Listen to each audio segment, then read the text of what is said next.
Okay. I don't know why I call it a she, but when it's up and running.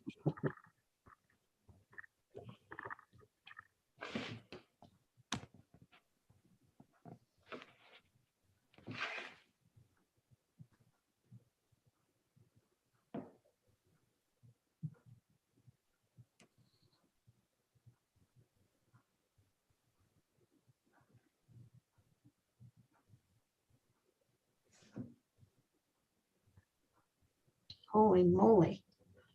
All right, now it's ready. Great. Good morning. Welcome to the Joint Standing Committee on State and Local Government. This committee is assembled electronically today for the purposes of inviting public comment on legislation. Before we get started, I want to share some information related to the fact that this meeting is being conducted using an electronic format.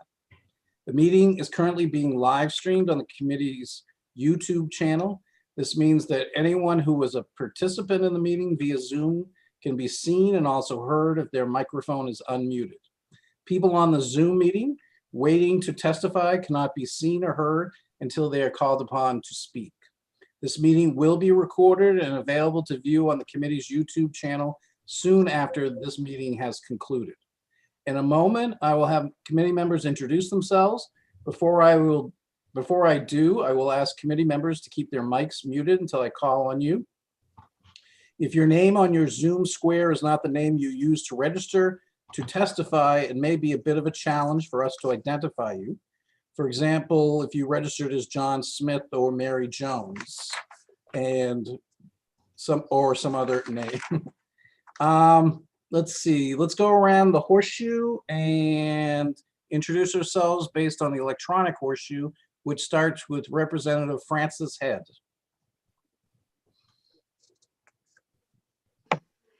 Good morning. My name is Francis Head. I represent District 117. It starts at the Canadian border and goes down to Lovell, and there's 23 towns and townships in my district. Thank you. Thank you, Representative Head. Representative Walter Reisman. Thank you, Mr. Chairman. My name is Walter Reisman, and I proudly represent District 69, which is Bridgeton, Harrison, and Denmark. Thank you. Thank you. Representative Kathy Downs. Good morning, and thank you, Mr. Chair. Kathy Downs. I represent District 130, which is Bucksport and Orrington. Thank you. Representative Donna Dorr. Good morning, everyone. I am Representative Donna Dorr, and I represent a portion of Augusta. Great. Representative Randall Greenwood. Thank you, Mr. Chairman. Good morning, all. My name is Randy Greenwood. I represent House District 82, which are the towns of Litchfield, Monmouth, and my hometown of Wales in both Androscoggin and Kennebec counties. Great. Senator Kimberly Rosen. Thank you, Mr. Chair. Good morning. I'm Kimberly Rosen, Senate District 8. My district goes from Castine through the city of Brewer all the way up to Lincoln. Great. Representative Mark Bryant. Thank you, Mr. Chair. I'm Representative Mark Bryant. I represent House District 24, part of the town of Wyndham. Good morning, all. Good morning. Representative Sean Paulus. Thank you, Mr. Chair. My name is Sean Paulus. I represent House District 52, which is all of the city of Bath. Great. And my co-chair, Representative Ann Matlack. Good morning. My name is Ann Matlack. I represent House District 92, which includes the communities of Cushing, Thomaston, South Thomaston, St. George, Matinicus, Creehaven, and the Muscle Ridge Islands. Thank you. And my name is Joe Baldacci. I represent Senate District 9, which is the city of Bangor and the town of Herman. This format is new to all of us, and we expect there will be unforeseen glitches and mistakes. Please be patient. We are doing our best, and we will learn as we go along. A reminder to members of the committee about the use of the Zoom chat function. This function is not to be used for substantive discussions by anyone. You should know that the chat window can be viewed by any person taking part in this meeting as a participant.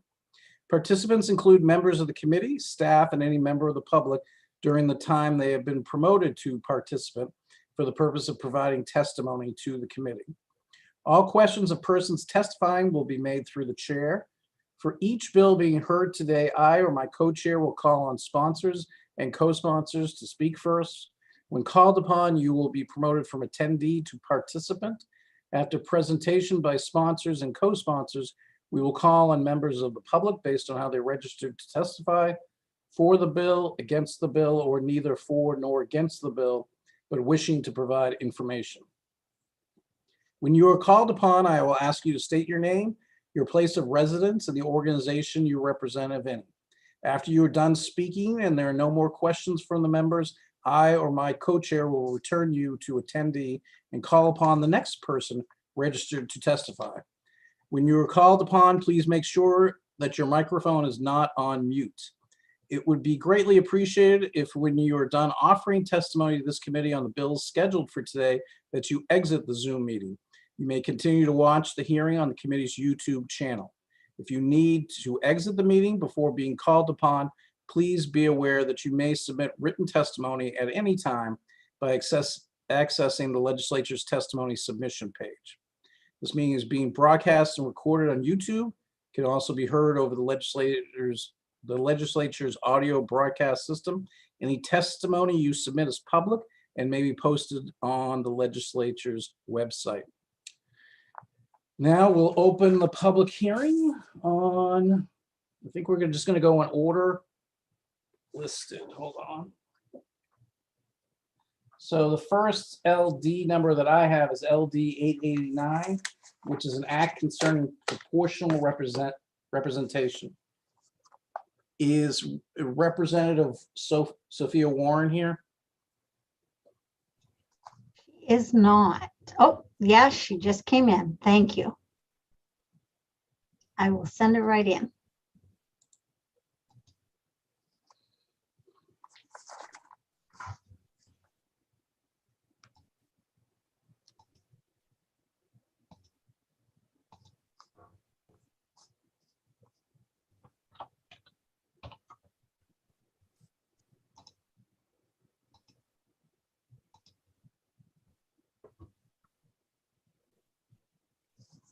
Good morning, Representative Warren.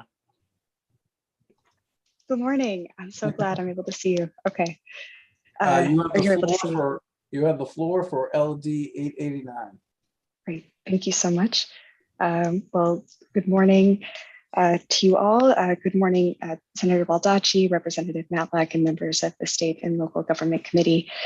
My name is Sophie Warren. I'm going to be speaking before you today on a constituent-led bill, LD 889, an act concerning proportional representation. And all credit is due to my constituent, Deb McDonough, who unfortunately can't be here this morning. So unfortunately for you all, I guess, I'm going to be speaking in her place about this really, I think, great idea that is worth a bit of your time and attention this morning. So thank you.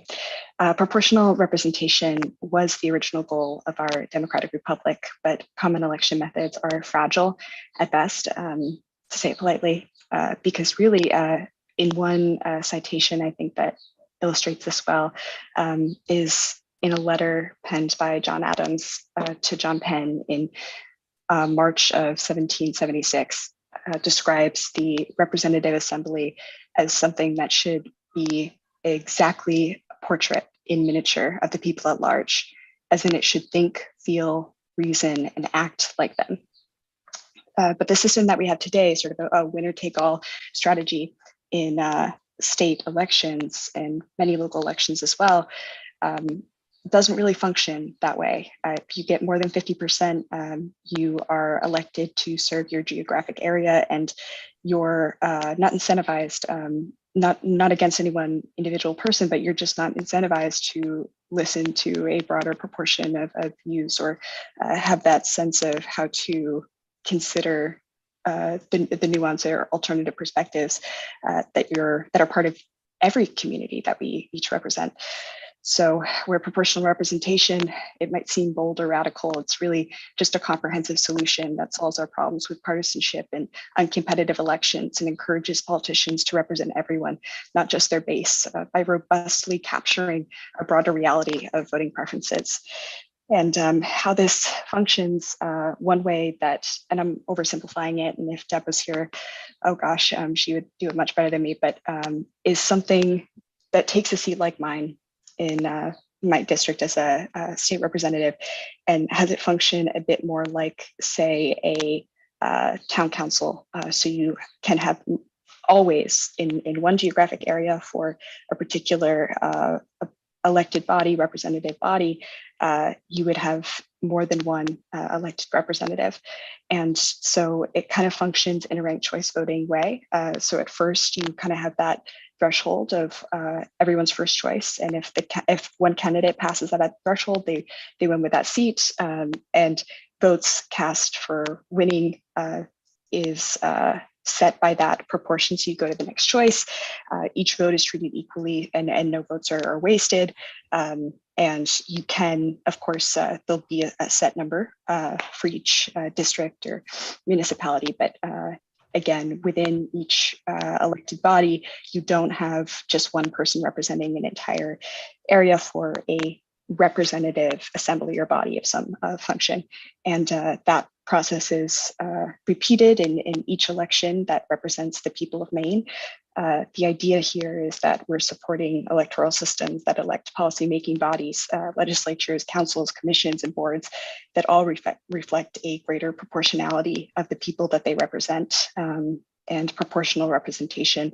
It just, it would seek to move further in the principles established by the functions of, I think, our representative democracy, for one thing, from its founding, and then moving forward is very, of course, sympathetic to ranked choice voting and these functions. So it just to have a election of legislative bodies and that are truly reflective of the views of Maine people. And in changing the incentive structure for political elections, I think we facilitate candidates who are open to those dynamics, in part because they, as representatives themselves, they're encouraged to work with and collaborate with the people that they share in representing their own community, as well as needing to listen to a broader diversity of voices, and may feel more comfortable to represent a broader nuance of their own view in that function. And whereas right now we are really focused on geographic districts, which can be very disenfranchising for that, 49% that may not be representative in that model that I was kind of describing earlier. And it just kind of functions as a winner take all single winner system. And this would, function, I think, in that way within our state across elections. And there is, I guess the place that I am going to end here is to say that this is called proportional representation, but really we want to, it's to create a more representative system. It doesn't solve every problem. There's still certain dynamics around gerrymandering that can facilitate. And of course, there are many models of this in Australia and Ireland, and also right here in the United States. Cambridge, Massachusetts is one very interesting example of a single transferable vote system. And and more broadly speaking, of course, I'm describing more of a parliamentary model. So things like Israel are a good example of this. So I really appreciate your time this morning, and I appreciate your consideration. I'm sorry that you were put in a situation for me to have to be the one to describe this, but again, I'll credit to my constituent Deb McDonough and the great work in many of the places where this helps things function a bit better. I do probably urge you not to pass this piece of legislation, but I appreciate your consideration again, and I'm of course more than happy to take any questions that you might have for me. Thank you. Okay, other questions? I had Representative Matlack. Yes, my quick question is this is just a concept and there is no language behind it at present, is that right? Yes, at present. I can give you language, but I appreciate your time and your consideration this morning, and I can give you my testimony if that's of use. Thank you. But you are interested in us not passing this bill? Yes, that's my recommendation. But of course, I would defer to any one of you. Yeah, if you have a different view. Thank you. Why is that your recommendation? Led by my constituent. That was Oh, this is filed by your constituent. Okay. right. So the question I had in terms of the proportional representation, would people be elected by county and then each county would have a certain number of state representatives, or I'm just trying to see how it would work practically. Yeah. Do you have, I understand that there are many city councils in Maine, for instance, that elect 2 or 3 councilors the same year, first, second, and third type of thing. But how would it work with the legislature?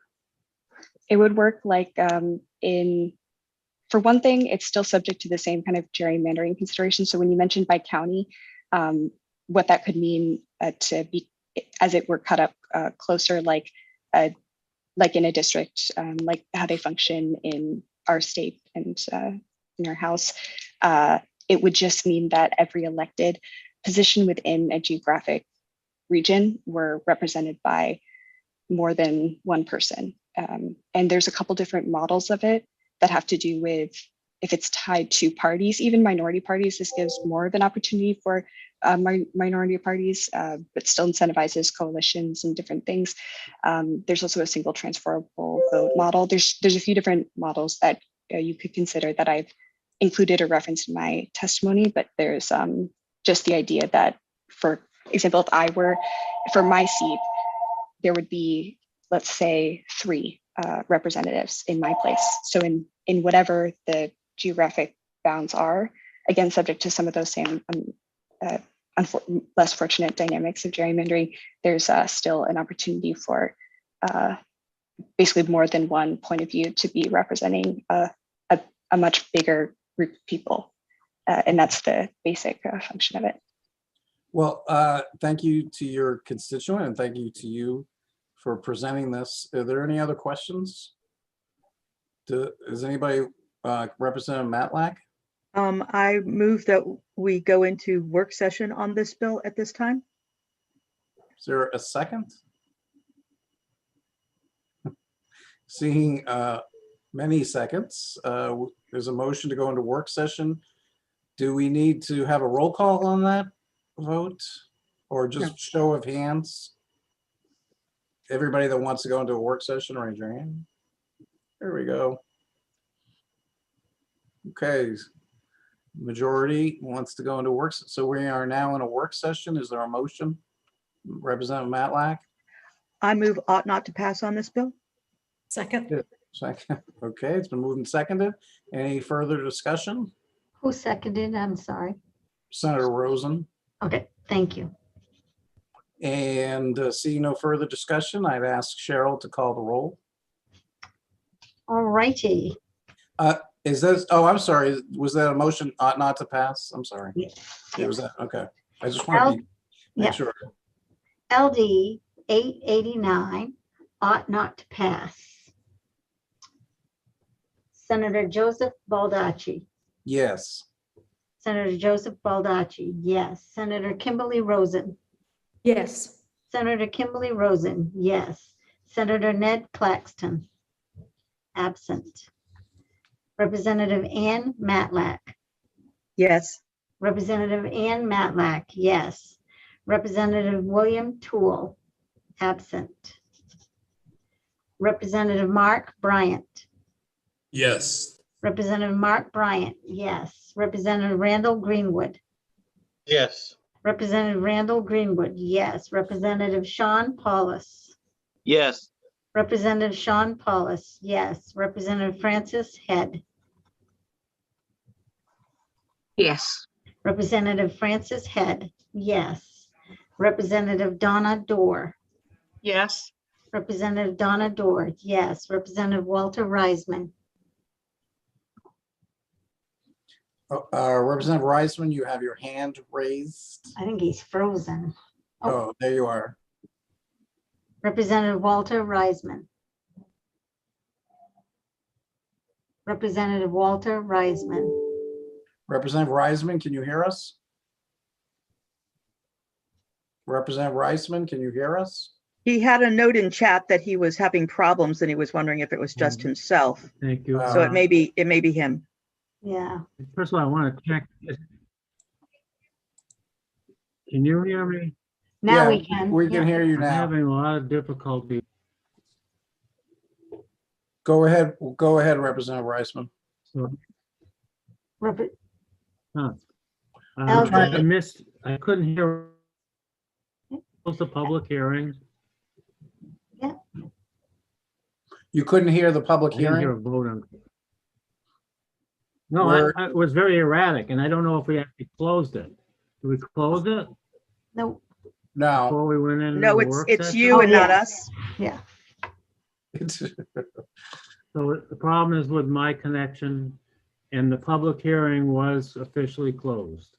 Yes, Yes. Is that correct? yes. Yes. Okay. We have moved to a work Apologize session for that. on this bill the Yeah. motion on the table is ought not to pass on this bill.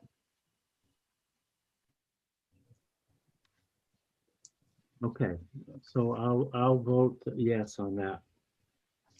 And I'm going to go out and come back in and see if I can fix this. Did you hear me okay? Yes. Yeah. Yes. Yep. Representative Walter Reisman. Yes. Representative Kathy Downs. Yes. Representative Kathy Downs. Yes. Representative Lynn Copeland. Absent. 10. Yes. 3 absent. Okay. So now we open the public hearing on LD 974. An act to. I'm sorry, Senator Baldacci. I just wanted to thank Representative Warren for bringing this bill to us today. It's a very interesting bill, and perhaps some other time when your constituent can put it into a more formalized form, we might be able to review it more thoroughly. Thank you. Thank you. Now we open the public hearing on LD 974, an act to ensure the continuance of a citizen legislature by tying future pay to the state minimum wage.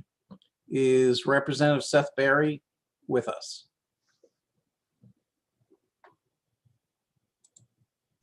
Yes, he is. I'll send him right in. Okay. And Representative Schofield would like to also speak on this bill, but he just got his. Oh, wrong Barry, sorry.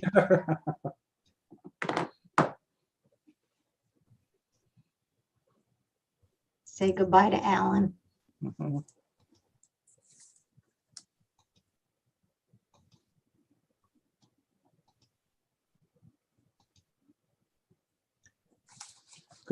Good morning, Representative Berry. Good morning. And you have the floor on LD 974. Go right ahead. Fantastic. Great to be with you all. Good morning, Senator Baldacci, Representative Matlick, and esteemed members of the Joint Standing Committee on State and Local Government. My name is Seth Berry. I represent House District 55, which is beautiful Bowdoin, Bowdenham, Richmond, and Swan Island on the Kennebec. And I am here today to present to you LD 974, which is an act to ensure the continuance of a citizen legislature by tying future pay to the state minimum wage. I should say at the outset that I did not submit written testimony, but I will get you my testimony as soon as possible. I apologize for that. I'm pleased to be joined here today by my esteemed co-sponsor, Representative Tom Schofield, who, by the way, I should note, Representative Reisman is one of my co-chairs on the Broadband Committee, and we are working very hard to get you a better connection so you can participate in these important meetings. But this bill before us, which I entrust to the care and feeding of this committee, would address what I have seen over my time in the legislature, my 15 years or so since I came in, as an ongoing and encroaching threat to the very existence of the citizen legislature. And that is the very, very low pay which is not keeping up with the rate of inflation, which is not keeping up with the cost of living, and which is really making it impossible for the vast majority of citizens of the state to serve in the citizen legislature. The bill would set the annual legislative salary for each year of a biennium as equivalent to the earnings of a worker earning hourly minimum wage and working 2,000 hours per year, beginning in 2025. So certainly beyond any of our current terms, and subject only to a voter referendum. I know we've talked about a number of ways to try to address the gap between what most people need in order to make serving in the legislature even imaginable, and making that a reality. Over the years, we've tried a number of things. It has generally, those efforts have generally failed. My belief is that if we simply ask the voters in the right way, that they will say yes. And the bill very specifically recommends language to put to the voters. Specifically, quote, "Do you favor changing the pay received by members of the Senate and House of Representatives to equal the pay received by a worker earning the hourly minimum wage and working 2,000 hours per year," unquote.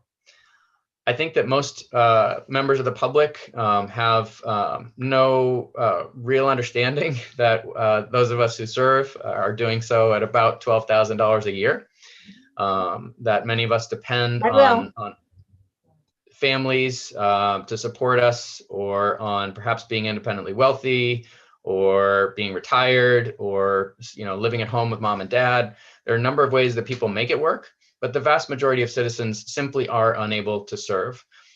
So by putting it in terms of minimum wage, putting it in terms that folks can understand, I think we can succeed in addressing this problem, in closing the gap that prevents the most citizens from serving in our so-called citizen legislature. I am happy to answer any questions. I think you all probably share a concern that I have as well about the pay of the governor. I think there are ways to fold that into this question and this line of thinking. But I'm hopeful that this new concept, this new way of putting it to the voters might be helpful as we seek to make sure that we do truly have a representative democracy going into the rest of the 21st century. So thank you for your attention, and again, happy to try to answer any questions you may have. Thank you, Representative Berry. Representative Donna Dorr. Good morning, Representative Berry. It would be helpful for me, and I know I've looked at the list, but I can't remember it now. If you could share with us a list of what other states are getting paid for their representatives and their senators, that would be very helpful. I'd be very happy to pull that for you. I'm sure that NCSL can help bring that to us. And I neglected to say, by the way, that what this bill would do in effect with 2,000 hours per year minimum wage would be roughly the equivalent of 24,000 per year for legislators starting in 2025. So just want to add that in as well. Okay. Any other questions for Representative Berry? Yes, Representative Matlack. You made mention of the governor's pay also. That is, excuse me, that's also an issue where we have the lowest paid governor in the country. I think that's also a disadvantage. Do you see a way for us to include that in this bill here, or is this a different issue in a different bill? Thank you for the question, Representative Matlack. And I do think that the committee, if it chose to do so, could easily add in a multiplier for the chief executive starting in the same year, perhaps in 2025. The chief executive at that time could, for example, be paid at 4 times what a legislator is paid. That would be 96,000 instead of 70, which is what is currently earned if you were to do it that way. I think that's reasonable. I think that's still probably low compared to what most chief executives are paid across the country. But I also want to caution that it's very important to me that this vote be unanimous and bipartisan. I do not want this to devolve into a debate on the floor where, you know, some legislators are accusing others of trying to raise their own pay. That's obviously not what this bill would do. And if there is not a strong consensus and a bipartisan one that we should go down this road, then I would ask that you kill my bill, because I do feel it's only something that we can solve together. And we either do that together, or I'm afraid we fail again to do it at all. Okay. Representative Reisman? Thank you, Mr. Chairman. Thank you for testifying, Representative Berry. In the last session, our State and Local Government Committee was presented a study on compensation. And a lot of work was done on that by the committee and through a subcommittee of the SLG. Are you aware of that study, and how does your proposal differ, and why is it better than what was recommended in that particular study? Thank you, Representative Reisman. I am aware of the hard work that's gone into those studies over the years. This is not the first time that we've had commissions to look at legislative and gubernatorial pay, and I'm afraid it won't be the last unless we finally fix the issue. What I think this bill brings, which is unique, is a way of tying it to the minimum wage and asking the voters for their own opinion. I think once we have done that, we will get to a place where you know, the voters have spoken. Either they agreed or disagreed, but we gave them the opportunity, and we can move forward. I do think that tying it to something that that is understood widely, which is the minimum wage, would be helpful in terms of you know, framing it for the general public, and that is a unique piece of this bill. Okay. Any other questions for Representative Berry? Seeing none, I will ask Representative Schofield as a co-sponsor to come forward and speak. Thank you very much. Good morning. I apologize. I didn't prepare too much for this morning. And I was out in the woods with a logger this morning, and I rushed back, and I'm literally off the stump. Not political stump, but the stump in the woods. So I appreciate the opportunity to talk to you this morning, and forgive me for all of that. My name is Tom Schofield, and I represent House District 112 up here in Franklin County, the High Peaks region of Maine. I live in Weld, and I support this legislation because I think it's time that we figured out a way to compensate legislators appropriately. This is my last term. And I'm not doing this, obviously, for self-made reasons, but I think that it's time that we figured out a way to compensate our senators and our legislators, and the governor, for that matter, in a way that's appropriate, and yet the public can understand. And I think if we tie it to the minimum wage, it's understandable. I think folks can understand where it comes from. I believe, and I haven't done any studies or this is just all anecdotal on my part. I have a feeling that the average citizen thinks we are paid much more than we are. I think they believe we're paid probably $40,000, $50,000 a year, or who knows what. And in reality, we all know that's not the case. And I think by tying it to the minimum wage, people will know what that is, and I think they would have a handle on it in order for them to understand. So I appreciate this bill, and I appreciate Representative Berry bringing it forward. And I think that it has merit, and I would urge you to consider it and to pass it. And I'm willing to take any questions, although I don't have a great deal prepared. It's just opinionated stuff on my part, but I'm willing to take any questions. Thank you. Thank you, Representative Schofield. Any questions? Seeing none. Representative Berry and Representative Schofield, thank you for joining us.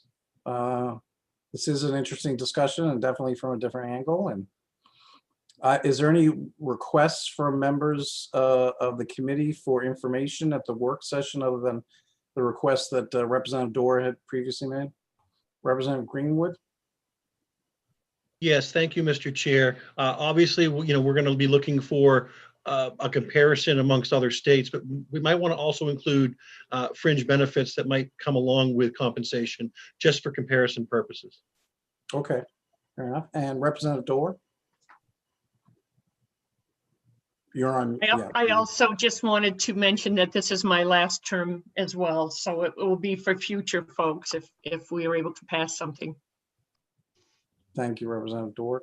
Representative Matlack? Thank you, Mr. Chair. I think sending around a copy of that compensation study that this committee worked so hard on in previous years, for those of us who are new to the committee, it would be very informative as to what committees before us have done. Yep, that's a good idea. And Representative Reisman? Thank you, Mr. Chairman. Representative Matlack stole my thunder, so I'm all set. Thank you. Okay.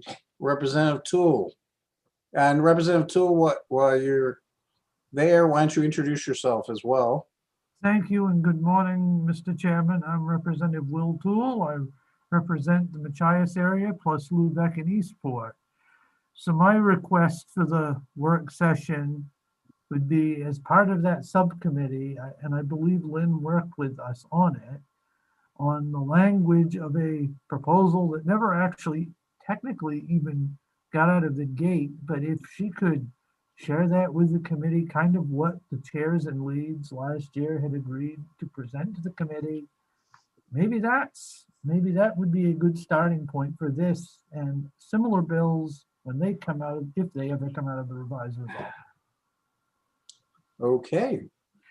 Any other questions or comments or requests? Okay.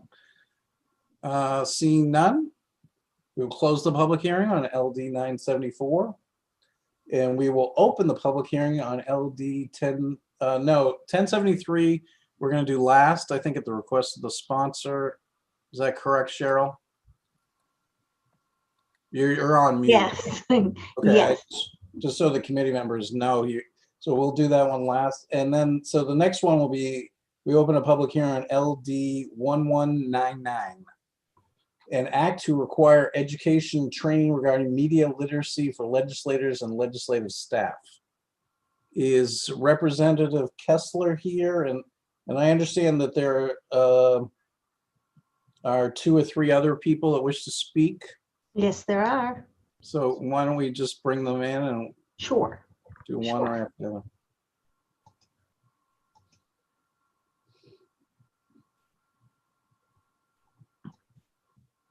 Good morning, Representative Kessler.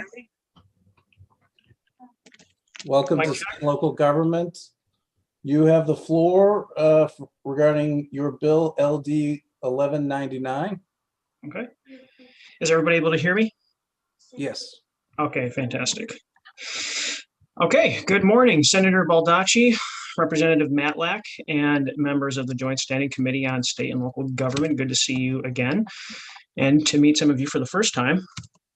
My name is Chris Kessler, and I represent House District 32, which is a part of South Portland and a part of Cape Elizabeth. And I'm here to introduce LD 1199. And I do so with great sensitivity and caution. If there's one thing that has plagued our nation besides COVID-19, it's the spread of misinformation and disinformation. It has majorly influenced our public dialogue, fueling discord and tearing at the fabric of our families, friendships, and democracy itself. It's being used as a weapon against us by foreign and domestic adversaries. As a nation, we seem to be having a hard time coming to grips with what is true and what is false. And that same problem creeps into our state politics. I've introduced a bill that seeks for Democrats and Republicans to come together on one thing. If we cannot come to an agreement on a particular issue, we should at least agree on the ground rules of how to determine what is fact versus what is opinion, and how to identify misinformation or disinformation. We as legislators are disproportionately exposed to media trying to influence us to take one position or another. People spend millions of dollars trying to change our opinions in order to affect public policy for the people of Maine. The public record illustrates that legislators are not immune to these efforts. This bill requires that legislators and their staff receive education and training on media and information literacy, with a particular focus on identifying misinformation and disinformation. This curriculum would be developed by the Legislative Council, Democrats and Republicans together. This is envisioned to be provided to legislators at the beginning of each session, along with ethics, FOA, and sexual harassment trainings. I hope that this bill will lead to a robust and productive discussion about truth, the state of our politics, and the need to equip us with the tools to navigate an increasingly complex information landscape. I'd be glad to answer any questions.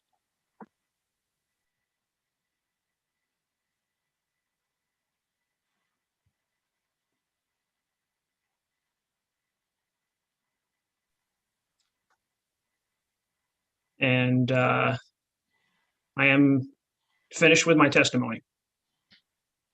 Senator My Baldacci, you're muted. There you go. I'm sorry. I'm sorry. I was also on mute. Representative Kessler, thank you very much. Representative Toole.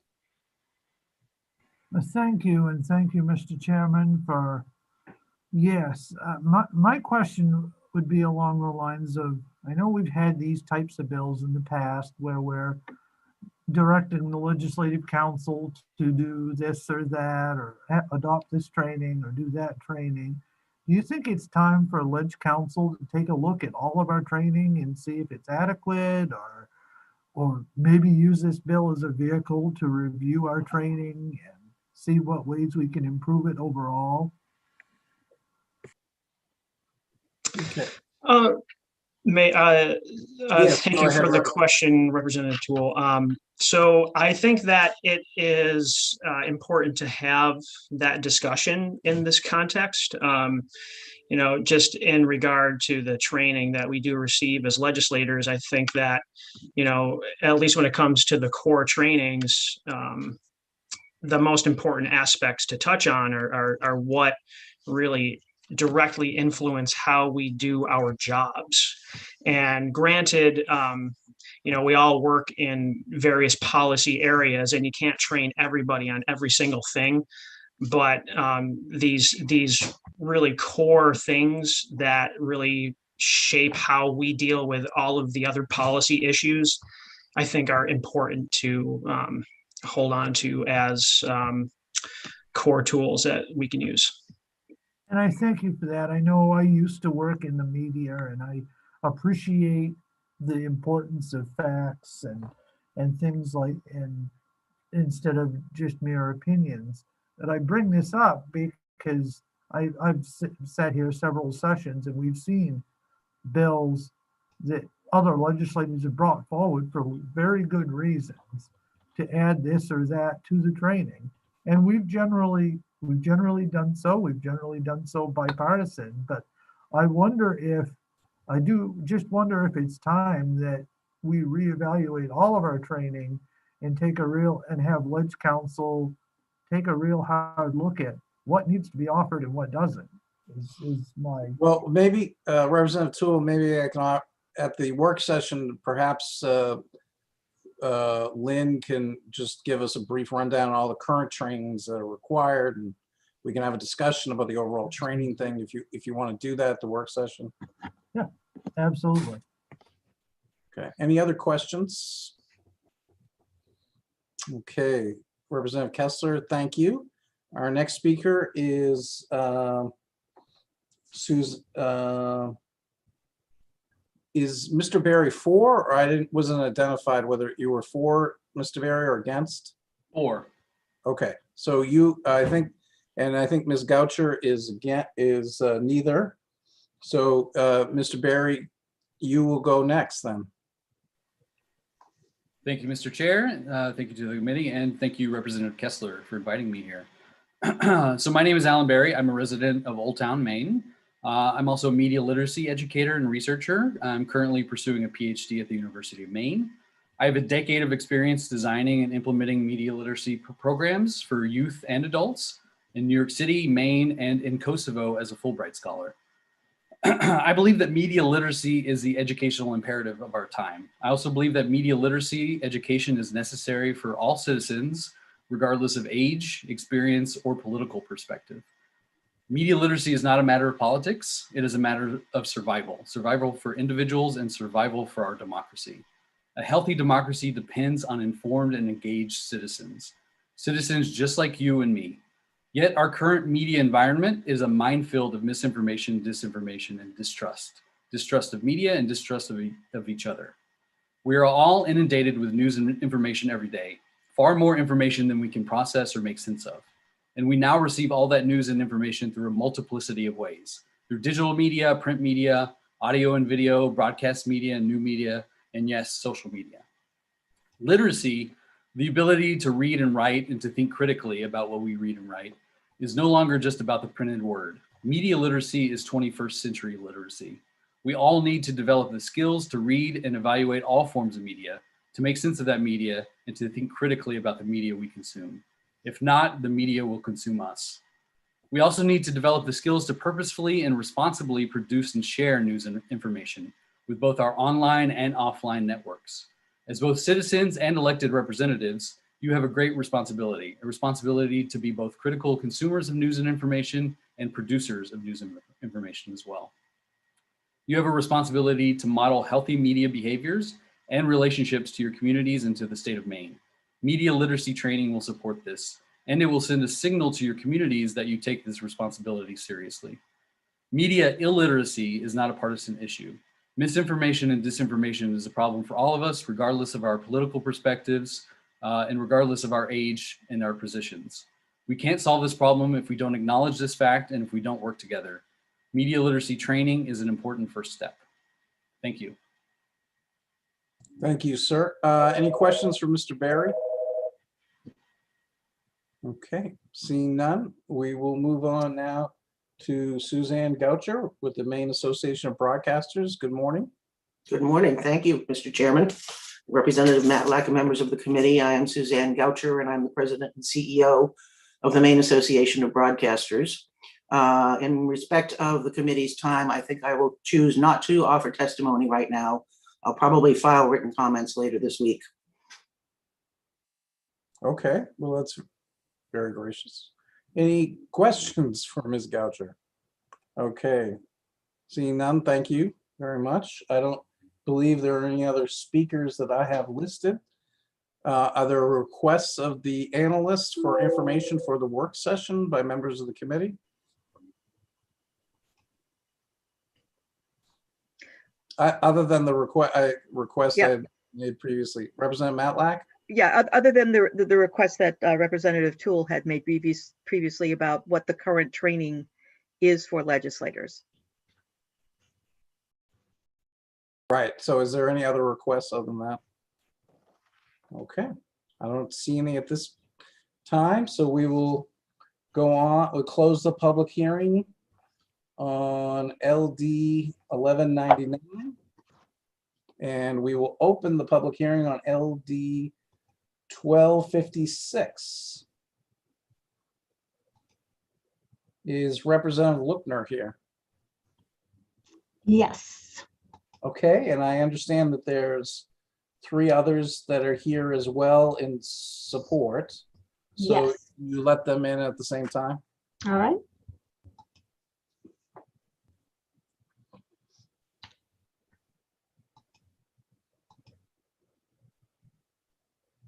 Hey, good morning. I apologize.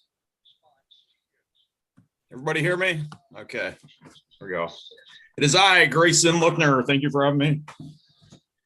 Senator. Welcome to state and local government. You have the floor, and then we'll go on to the other speakers after you're done. Thank you. Yeah, I apologize. I stepped away. I saw somebody else taking the floor, but anyway, here goes. Senator Baldacci, Representative Matlack, and honorable colleagues on the Committee on State and Local Government. My name is Grayson Lookner, and I represent the neighborhoods of Libbytown, Nason's Corner, Rosemont, and Stroudwater in Portland. I'm here to introduce LD 1256, an act requiring climate impact notes on proposed legislation and agency rules. For thousands of years, the planet's climate has been amenable to human civilization, so much so that we take it for granted. We can breathe the air, drink the water, plow the earth, and fish the seas. The industrial activities and the burning of fossil fuels in the last century has threatened to cast this delicate balance into chaos. However, and if legislatures like ours don't act in a profound and urgent manner, it is not hyperbole to say that the planet may become uninhabitable for our children and our children's children. One need look no further than the wildfires of Oregon last summer or the increasing number of storm surges that flood Maine's coastal towns every year for proof that this is happening. It is not my job to come to this committee to explain all the science that points me to these gloomy conclusions, just as it is not any other legislator's job to explain to me in a public hearing all the economic dynamics and principles behind a bill with a fiscal impact. That is why we have agencies to do these tasks for us so we can make informed decisions in the public interest. Lawmakers have been elected by their constituents to weigh the potential benefits and detractions of every piece of legislation before casting their votes either in support or against. That is how our system of government works. But does anyone genuinely think that elected officials are all-knowing and wise? Personally speaking, I certainly hope not. Legislators come from a diversity of backgrounds and represent a cross-section of our states. We are farmers and social workers, fishermen and emergency responders, teachers and doctors. Few of us are even lawyers. While we may have specific areas of knowledge in our professions and our communities, not one of us has all the answers and necessary expertise to make informed decisions on the vast array of policies we consider in a legislative session. Again, that is why we have experts that help us do this, such as the Office of Fiscal and Program Review that evaluates the fiscal impact of a bill. Fiscal accountability has risen to such importance that any bill that requires the state make expenditures requires a fiscal impact note detailing that cost, as it should be, because taxpayers deserve to understand how their money is being allocated. But it would be foolish to think that fiscal impact is the only or even the most important impact of a given law. The climate impact of a bill should be thought of as though it is the fiscal impact a bill will have in the future. The Department of Environmental Protection is staffed with experts who will be able to evaluate these impacts, although it has been brought to my attention that DEP may lack the capacity to do such work that, with which it's already been tasked. So it may make sense for this committee to consider other agencies or departments that could accomplish this work, and this should be examined in the work session.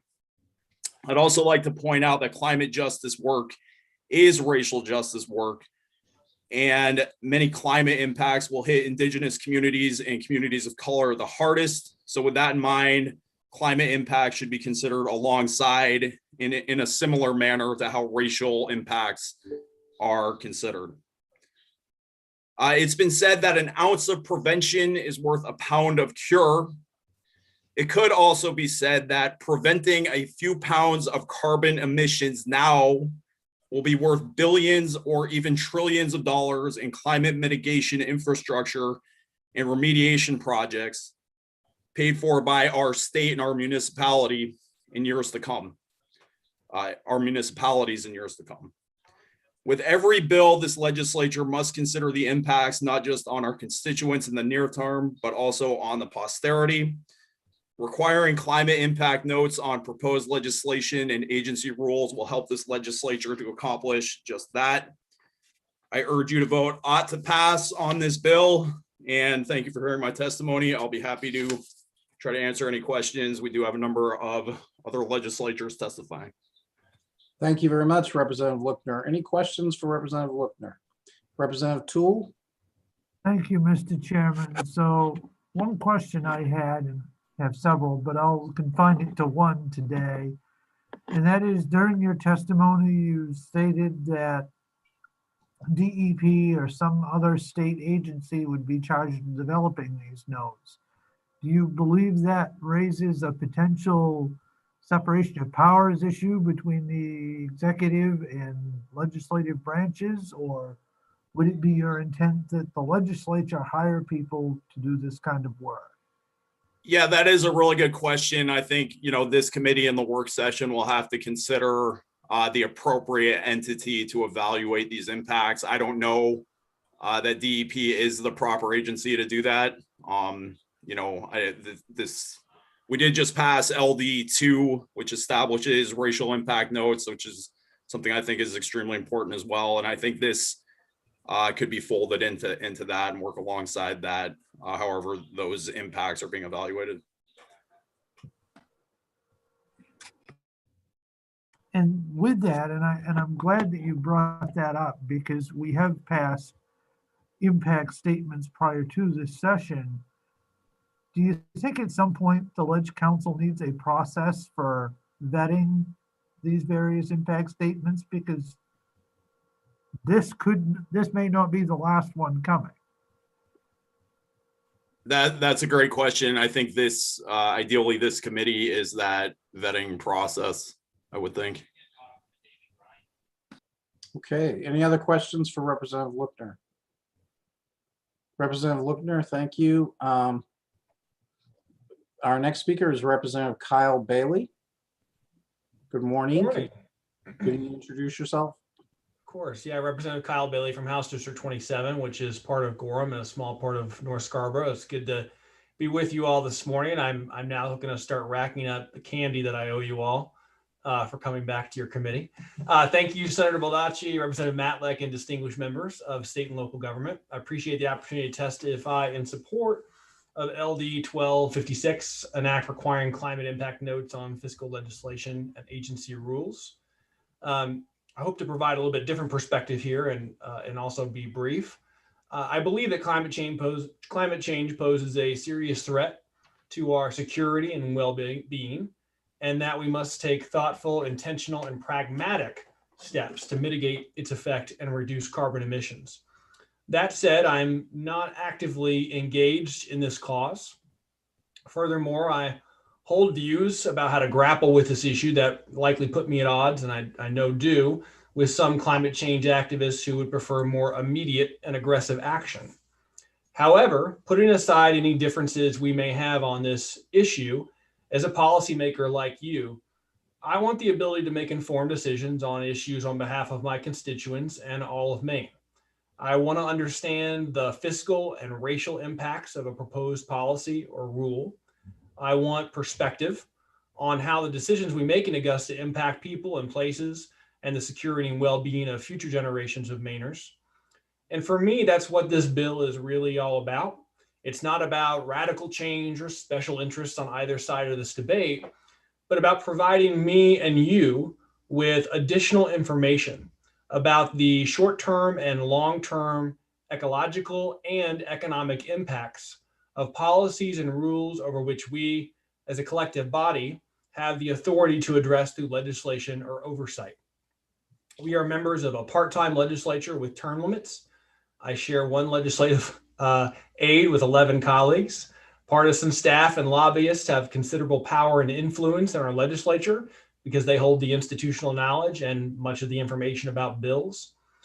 In this context, I want, as a legislator, fiscal, racial, and climate impact statements to help inform and guide me to ensure that I'm making smart and deliberative choices. I hope you will join me in wanting this for yourself, for the institution, and for Maine. I appreciate the opportunity to provide testimony and for your thoughtful consideration. Thank you, Representative Bailey. Any questions for Representative Bailey? Okay, seeing none. Thank you very much. Thank you. I think I saw Representative Barry coming in and out. Is he speaking on this? He must not be because he took himself out. Okay, and then I had Patricia Rupert Nason. There's no one else in the attendee list to speak on 1256. Okay. Considering that, are there requests by members of the committee for the analyst to provide information for us at the work session on this bill? Okay, I don't see any, but I would just add my comments. First of all, I think this is a good bill, Representative Lookner. I think it really boils down to a funding issue. So I think whatever we do, if we're going to do something meaningful, is going to have to include funding. For staff, it sounds like DEP feels it's understaffed in certain areas. So if we have a fiscal note on this, this has to go to AFA. Is that correct? Okay. Yes, I believe that's the case. Okay. But I'm just giving you my comments. I don't know if we can have some information from DEP on what resources they might need to help us achieve this. I don't know if our analysts could communicate with their office and maybe get a 2-page statement from them about what would help them, what tools they might need in order to effectuate this type of proposal. Because we do want, I agree with the comments, we do want up-to-date and expert information as the best we can get. Representative Toole? Thank you, Mr. Chairman. Could we also have our analysts do some research as to whether there would be a separation of powers issue, given that DEP is part of the executive and we're part of the legislative branch? So if we could have some guidance on that, I think that would be helpful too. Representative Matlack? Yes, I have a question in a similar vein, but it's broader in that we already get ostensibly independent research from the financial from DAFs with regard to the financial impact. If we were to ask for that, that's where that sort of information would come from. That is part of the executive branch of this government. So I think we either have to determine that the information we're receiving is ecumenical or nonpartisan, or that it is partisan and that we need to find another source. But I think that any separation of powers issue already exists. Okay, that's a very good point. And I would just note that with that briefing on separation of powers, we also have the power of the purse. So we can attach conditions to the appropriation of money, which could include making sure that information is shared with our office. But I think it's an appropriate footnote, at least, to consider is the issue of separation of powers. Any other questions or comments? Representative Paulus. Thank you. I was just thinking maybe Lynn or someone for the work session, how do other states, if they do have these type of impacts, how do they do it? So some kind of information about how other states are doing it. That's a good question. Okay, Representative Toole and then Representative Lookner. Thank you again, Mr. Chair. I don't want to debate during public hearing, but I would say that our fiscal analysis comes through OFPR, which is run by the legislature. So that's why whereas while the administration contributes, it's ultimately the legislature hires its own people to do that kind of work. So that was my point there. Yeah, no, and there may be a discussion about independent versus executive branch, but I think if we hear from the DEP about what they would need, it might give us some guidance either way. Representative Lookner? Yeah, thank you again, Senator. So to Representative who just spoke earlier, Colorado has these sorts of impact statements. And, you know, when I brought this bill, I thought DEP might be the appropriate entity to evaluate these statements. It might not be. I've been working to contact them and work with them. So for work session, it may be that this committee considers not going through DEP, but going through something within the legislature. Again, like maybe rolling this in with the racial impact statements that we were working on earlier in the session.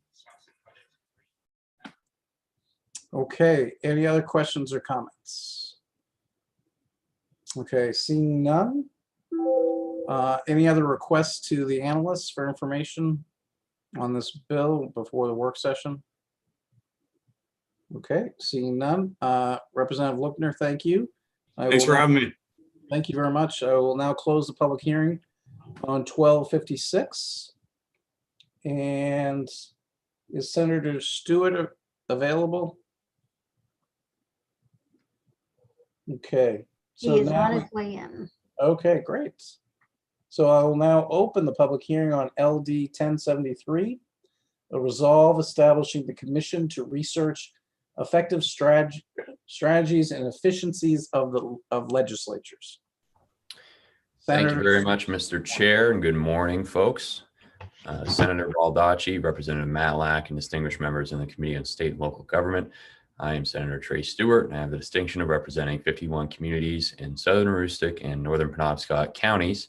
I'm here today to present to you LD 1073, a resolve establishing the Commission to research effective strategies and efficiencies of the legislature. This bill seeks to address the perennial issues that the legislature continues to grapple with, but does so in a way that I think avoids partisan slants or political backlash for either side.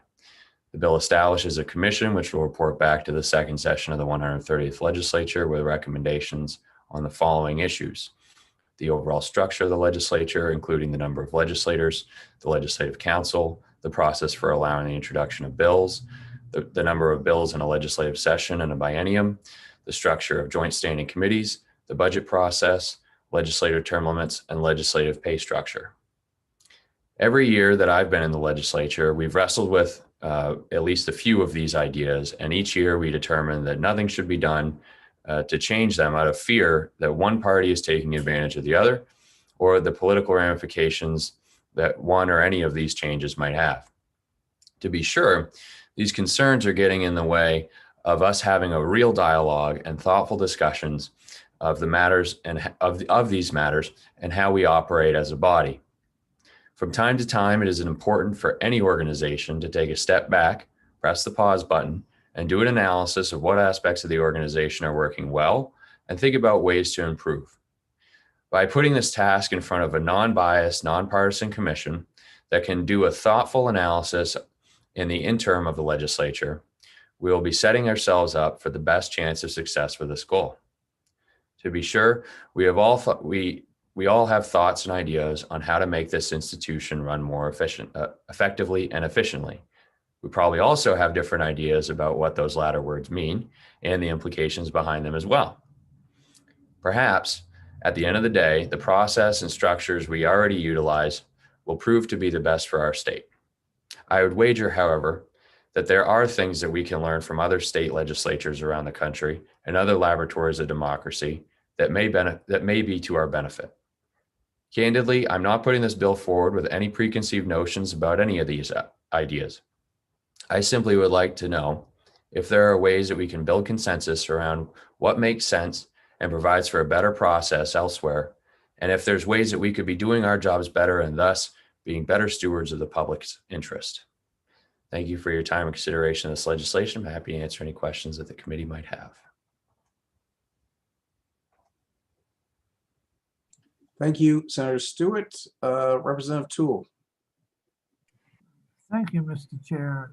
So my question would be, do you think this commission should also look at training and how we come up with impact notes and training, sort of some of the issues that were raised in the two previous bills?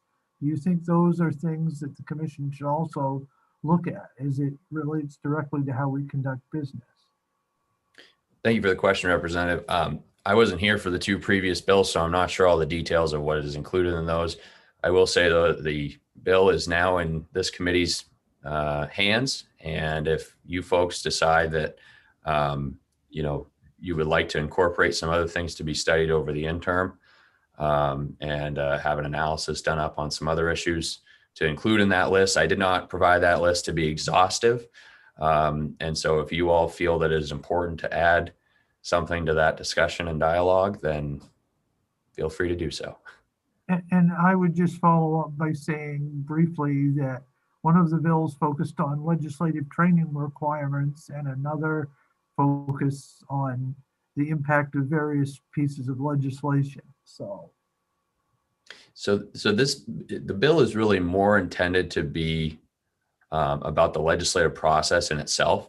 So if those things, and again, I don't know anything really about those other ideas.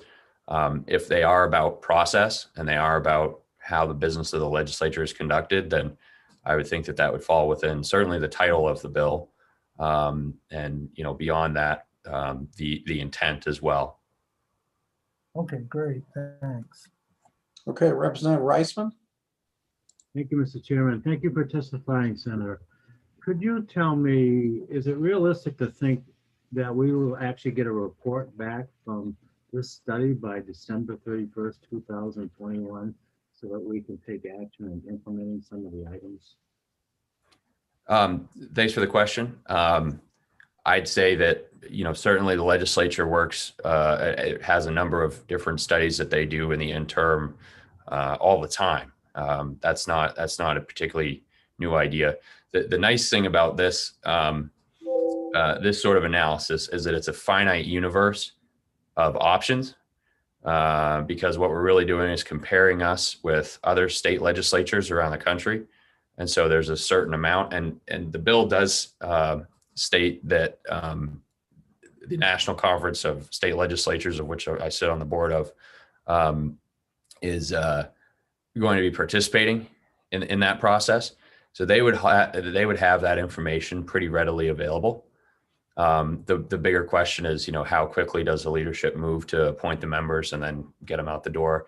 If hypothetically we adjourn in June, as the presiding officers have indicated is still the game plan, then by the end of July, certainly they could have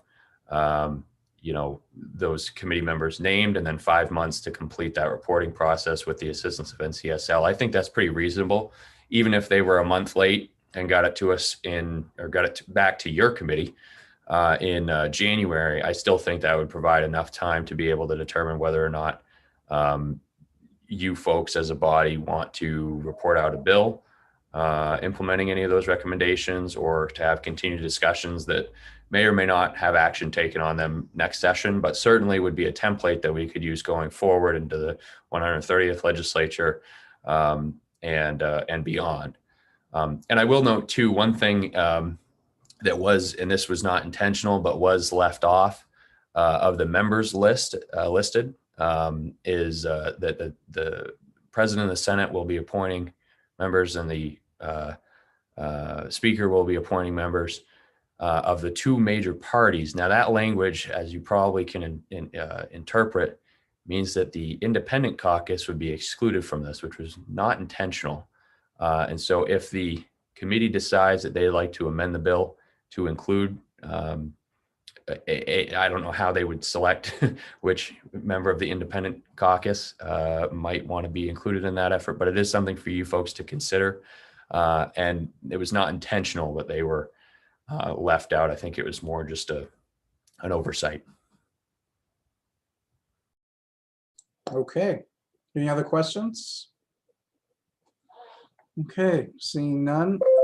Any requests by members of are there any other, were there any other speakers on this item? Yes, Oh, I'm sorry. Who else was registered? John Brodigam. Oh, okay. Good morning, Mr. Birmingham. Good morning, Senator Baldacci. and Representative Matlack and distinguished members of the State and Local Government Committee. And I appreciate Senator Stewart bringing forward this bill. My name is John Brodegam. I'm legal counsel for the League of Women Voters of Maine. And I'm just going to be very brief here. We appreciate the goal of improving the legislative process and working towards other forms of consensus and looking at structural issues and so on. Appreciate that. We are a non-partisan, non-biased organization, and we do have a significant collective experience among our staff and our members with dealing with the legislature. And the one point that I would like to just put out there is that it could be possible to incorporate some input from the general public in this process if the committee decides to move ahead with this bill, either in the form of a public hearing or in the form of actual members of the public, interested organizations who might supplement the perspectives of the legislative appointments on the commission as it's drafted here today. So that was our one point, is that there may be other folks who could provide helpful suggestions and ideas as this process moves forward. And with that, I'll finish and happy to take any questions. Thank you, sir. Any questions for Mr. Brodingham? Representative Matlack? Thank you, Mr. Chair. Welcome back, Mr. Brodegam. Thank you. In looking over the list of folks who are suggested as members on this committee, I do find it weighted towards folks directly affected, as opposed to people on the outside who have an interest in how their legislature functions. I'm assuming that the League of Women Voters would be interested in providing expertise, and I'm hoping that other organizations who are out there might also be interested in providing their expertise, because I think talking about ourselves is one thing, but being able to incorporate information from organizations such as the League of Women Voters might be helpful in holding a mirror up to us to let us know how we're operating. Do you have any further suggestions for organizations, or is that something that we should probably search out on our own? I don't thank you for that. I don't have any suggestions for specific organizations, but we'd be happy to work with you to provide, sort of general categories. Like there would be, a category might be lobbying people, lobbyists, either professional lobbyists or, sort of citizen lobbyists who have experience. They might have ideas about the process and how it worked for them. Other categories might be academics who study this area. I think including the NCSL was a great idea. They're a great resource. And then of course the League of Women Voters ourselves, as a nonprofit organization that interacts with the legislature quite a bit. Either some of our board members or our members or people that we might recommend would be another source for possible names for a commission like this. Thank you, sir. Representative Toole. Thank you, Mr. Chairman. So listening to that previous question from Co-Chair Matlack, I'm thinking two things. One question would be, do you think maybe a public hearing once the core group of commissioners has come out with a product, but before it actually gets sent to the legislators, just to have all of these different stakeholders who have an interest in the process, but who aren't directly affected, who don't live under it per se. You get what I'm trying to say there. Yes. The lobbyists and nonprofits, others, to have a public hearing, to have those folks have their voices heard, to inform the discussion, but not necessarily have a big sprawling commission. And the other question to that is, would subcommittees, would giving the general commission the authority to create various subcommittees with some of these folks be another option? Yeah, those are great ideas. Appreciate that. I think that given the time frame that's in the draft, it might be challenging to do a whole lot of sort of that kind of organizational preparation work. But certainly there are a lot of folks who would have ideas, whether it be through a public hearing or through actually participating. One thing I would say about a public hearing is that the most useful public hearing is a public hearing that is around some specific ideas rather than just an open-ended like conversation. So somewhere, between the time that the ideas are first floated and the time that it's too late to change them, maybe the public hearing in between there would be a good idea. Right. No, and that's kind of where I was going with that. So thank you. Thank you, Representative Toole. And following up on that, I think that we need to consider at the work session, at least some sort of specific charge to this committee. I mean, we need to give them a paragraph or 2 paragraphs of what we see their goals or the issues they need to be focused on. I think that would be helpful instead of leaving this completely open-ended if we do go forward with it. So hopefully, Mr. Bryan, maybe you can assist us in kind of coming up with a specific charge for the committee, because I think it's both the internal operation and how it is accessible to the public and how it's responsive to the public and all of those issues that it would impact on. So yes, I would like to see a specific charge so they have direction, but maybe we can work on that at the work session, I guess, or between now and the work session. Are there any other questions, Senator Stewart? I know this is procedurally abnormal. I did just want to point out for the chair's benefit that the charge right now, as it reads in the bill, is the review. It's in section 5. If the committee wants to change that, that's totally, and zero that in more, but it is certainly a starting point for the committee. But I agree. We just may want to add some specifics to it in addition to. So. Any other questions or comments? Okay, so I'll close the public hearing. Senator Stewart, thank you very much. Look forward to seeing you again on the work session. LD 1073, we'll close the public hearing. Okay, I know we have a number of work sessions. I think we're going to take a break in between. Lynn, is there anything that you want to go over before we take a break?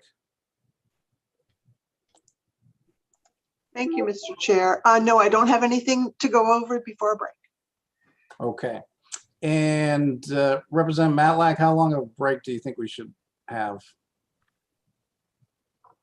Well, it is 11:30. I don't know whether half an hour, maybe 45 minutes, but I would like that to include any corner caucus and not add on from there. So if we could come back in half an hour, 45 minutes, time for lunch, time to chat, and come back to work at what is it? How about 12:15? How about 12:30? We'll come back. That's an hour. Yeah. Is that I think that's a little bit more than we need. I was thinking more half an hour and then the 15 minutes for corner caucus. But I'd like to get moving on these. Does anybody? So 12:15 is fine. Representative Toole. You're on mute. We are on mute, Representative Toole. I was thinking a half an hour at the most would be, I mean, we have 4 bills-ish. I think we ought to be able to we ought to be able to get through those relatively quickly.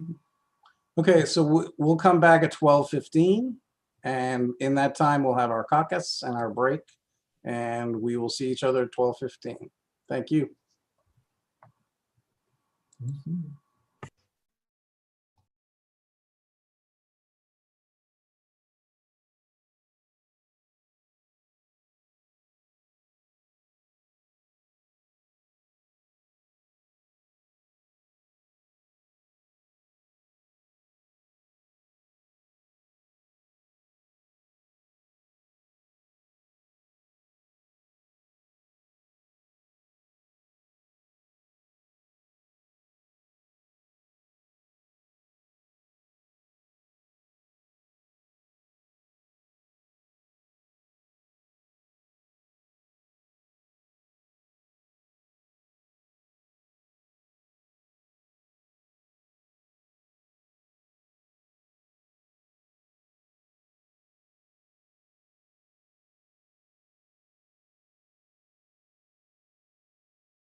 Representative Head, you have 15 more minutes if you want to take it.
Good afternoon. Good afternoon. Good afternoon. Good rainy afternoon. Is it Starting raining? raining here. It's raining here in Bethel. Oh, Better than snow though. be careful, that might be coming this weekend. It's clear right now in beautiful downtown Wales, but it's very overcast in the distance, so I'm expecting some heavy rains. You'll get it, I'm sure. But the wells and the rivers are all low, so how can we say go away, rain? We definitely need it. Yes, we do.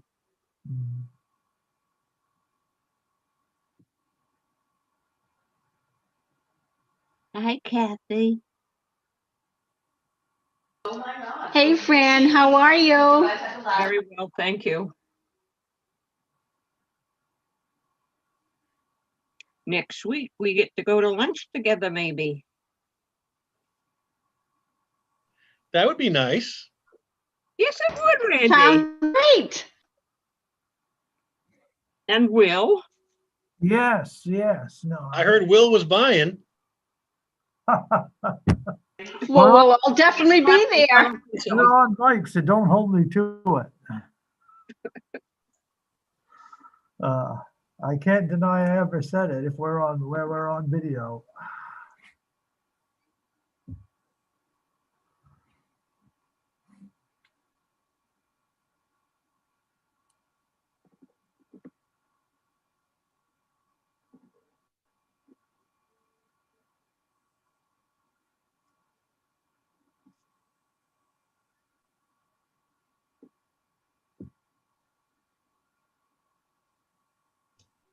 So Lynn, I do have Representative Morales and Senator Breen, but I don't see Senator Moore yet. I think she's stuck in HHS. Okay. She's stuck. And I am going to say on live mic, my mouse is having problems today, so I have trouble unmuting and muting myself. So if I hesitate, it's technical difficulties. You know what I found, that if I'm working on another screen with my cursor, when I go back over to the Zoom screen, I can't use my space bar or anything until I click on the Zoom screen. So I don't know if that would help you out at all. I think that might be worth a try. I was going to offer you a spare mouse, but I left it at the hotel, so you're out of luck there. But if I had it, I would have lent it to you for the afternoon. I got a lot of spare mice at home. My cats don't get them. Okay.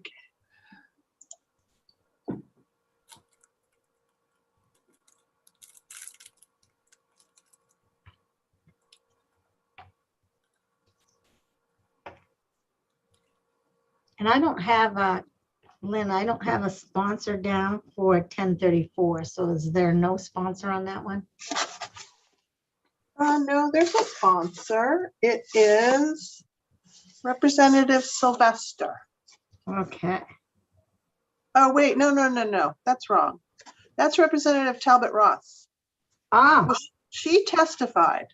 yeah, she's going to be on as well, but I just don't see her yet. Gotcha. It lists Representative Sylvester as the actual sponsor, but Representative Talbot Ross testified. Why I don't have that.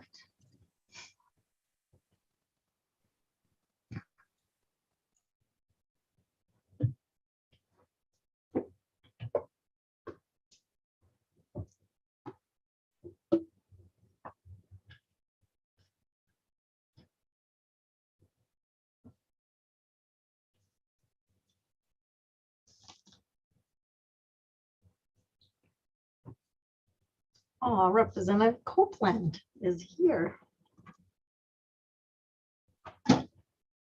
We missed you, Representative Copeland. Good morning. I was out advocating for my community on a different bill. Well, you're forgiven then.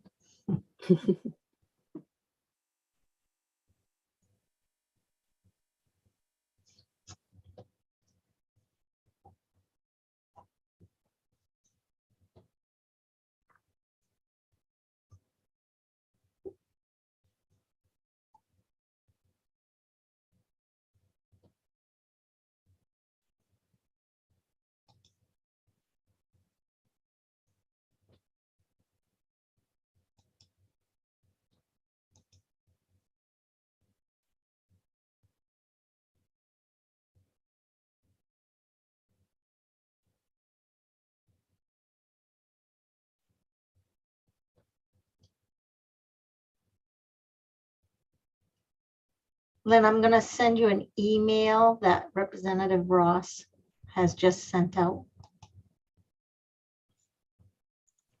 Thank you. Yep. Did she send it to the entire committee or was it just to No, you? it was a question to the chairs. Okay, thanks. And I thought you should know. I appreciate you keeping me in the loop. It's all about you, Lynn. You've taught me that. You know this is being recorded, right? I do. That's why I'm hiding. Uh-huh. Apologies, sharing stories about growing up in large families. Mhm.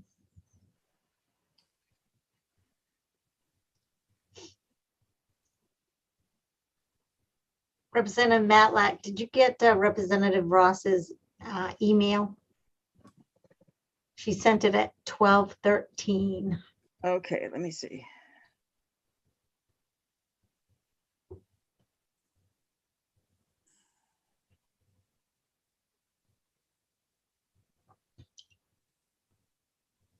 I'm happy to have him come speak. You know, Okay. having a knowledgeable person is All good. right. I'll send a link then. Thank you. Yeah. And as far as I believe Senator Baldacci will tell you, but I think we're going to go in order.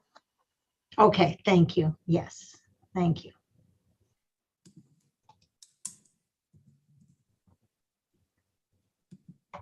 Okay, good afternoon, everyone. Why don't we go around and just do the introductions again, starting with Representative Walter Reisman. Representative, you're on mute.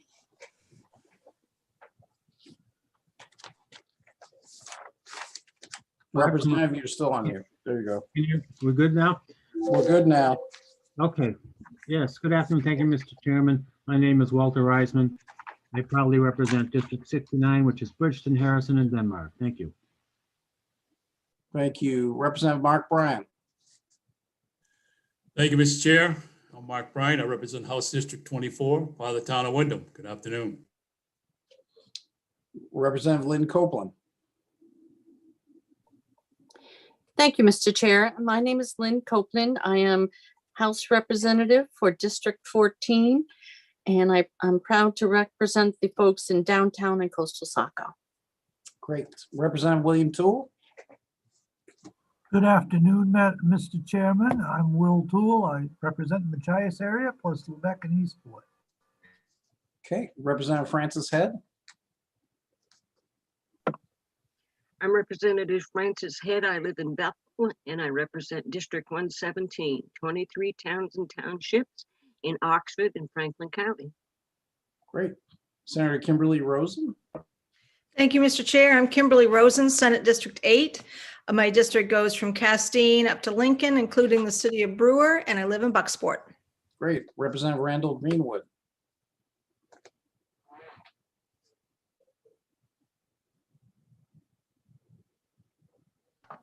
Thank you, Mr. Chair. My name is Randy Greenwood. I represent House District 82, which are the towns of Litchfield, Monmouth, and my hometown of Wales in both Androscoggin and Kennebec counties. Great. And Representative Kathy Downs. Thank you, Mr. Chair, and good afternoon. This is Kathy Downs. I represent District 130, which is Bucksport and Orrington. Thank you. Great. And Representative Ann Matlack, my co-chair. Good afternoon. I'm Ann Matlack. I represent House District 92, which includes the communities of Cushing, Thomaston, South Thomaston, St. George, Matinicus, Creehaven, and the Muscle Ridge Islands. Great. And my name is Joe Baldacci. I represent Senate District 9, which is the city of Bangor and the town of Herman.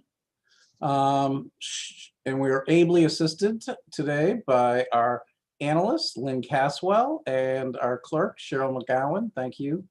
Representative Dorr, she may need the, I just saw her, talk to her like 10 seconds ago. Cheryl, do you mind sending her another link to the meeting in case she is looking for it? Yes. Yep, I'm doing that right now. Thank you very much. You are welcome. Today is a work session. The purpose of this meeting is for the committee to receive information from staff and others in order for members to consider the legislative proposals before them and make recommendations or reports to the legislature. Only committee members, the committee analysts, and those specifically invited to attend will be participating in the work session using Zoom. For members of the public wishing to observe this meeting, it is being live streamed on the committee's YouTube channel and will also be recorded for viewing after the meeting is concluded. We are also broadcasting the audio of this meeting on the legislature's website. The YouTube live stream of this meeting, which is accessible to the public, begins at the scheduled start time for the work session and will remain on until the end of the day's work. If your video or audio is on, even if the committee is not then in active session or is on break, the public can see or hear you. Please remember to mute your microphone when you are not speaking. Please check to be sure that your name appears correctly on the Zoom screen. This is a public meeting. I must remind you that while we are meeting, discussion must happen on screen and not by way of Zoom chat. You may use the chat to request to speak or to indicate that you are having a technical issue or to indicate that you are momentarily stepping away from the screen. However, again, you are not to use the chat feature for substantive discussions. If you are having technical difficulties, please contact the committee clerk. Members will speak with leave of the chair. Materials will be provided electronically for this meeting, either through screen share, email, or posted on the committee materials page before the meeting or soon thereafter. When it comes time for the committee to vote, we must have a quorum present, at least 7 members, including a senator.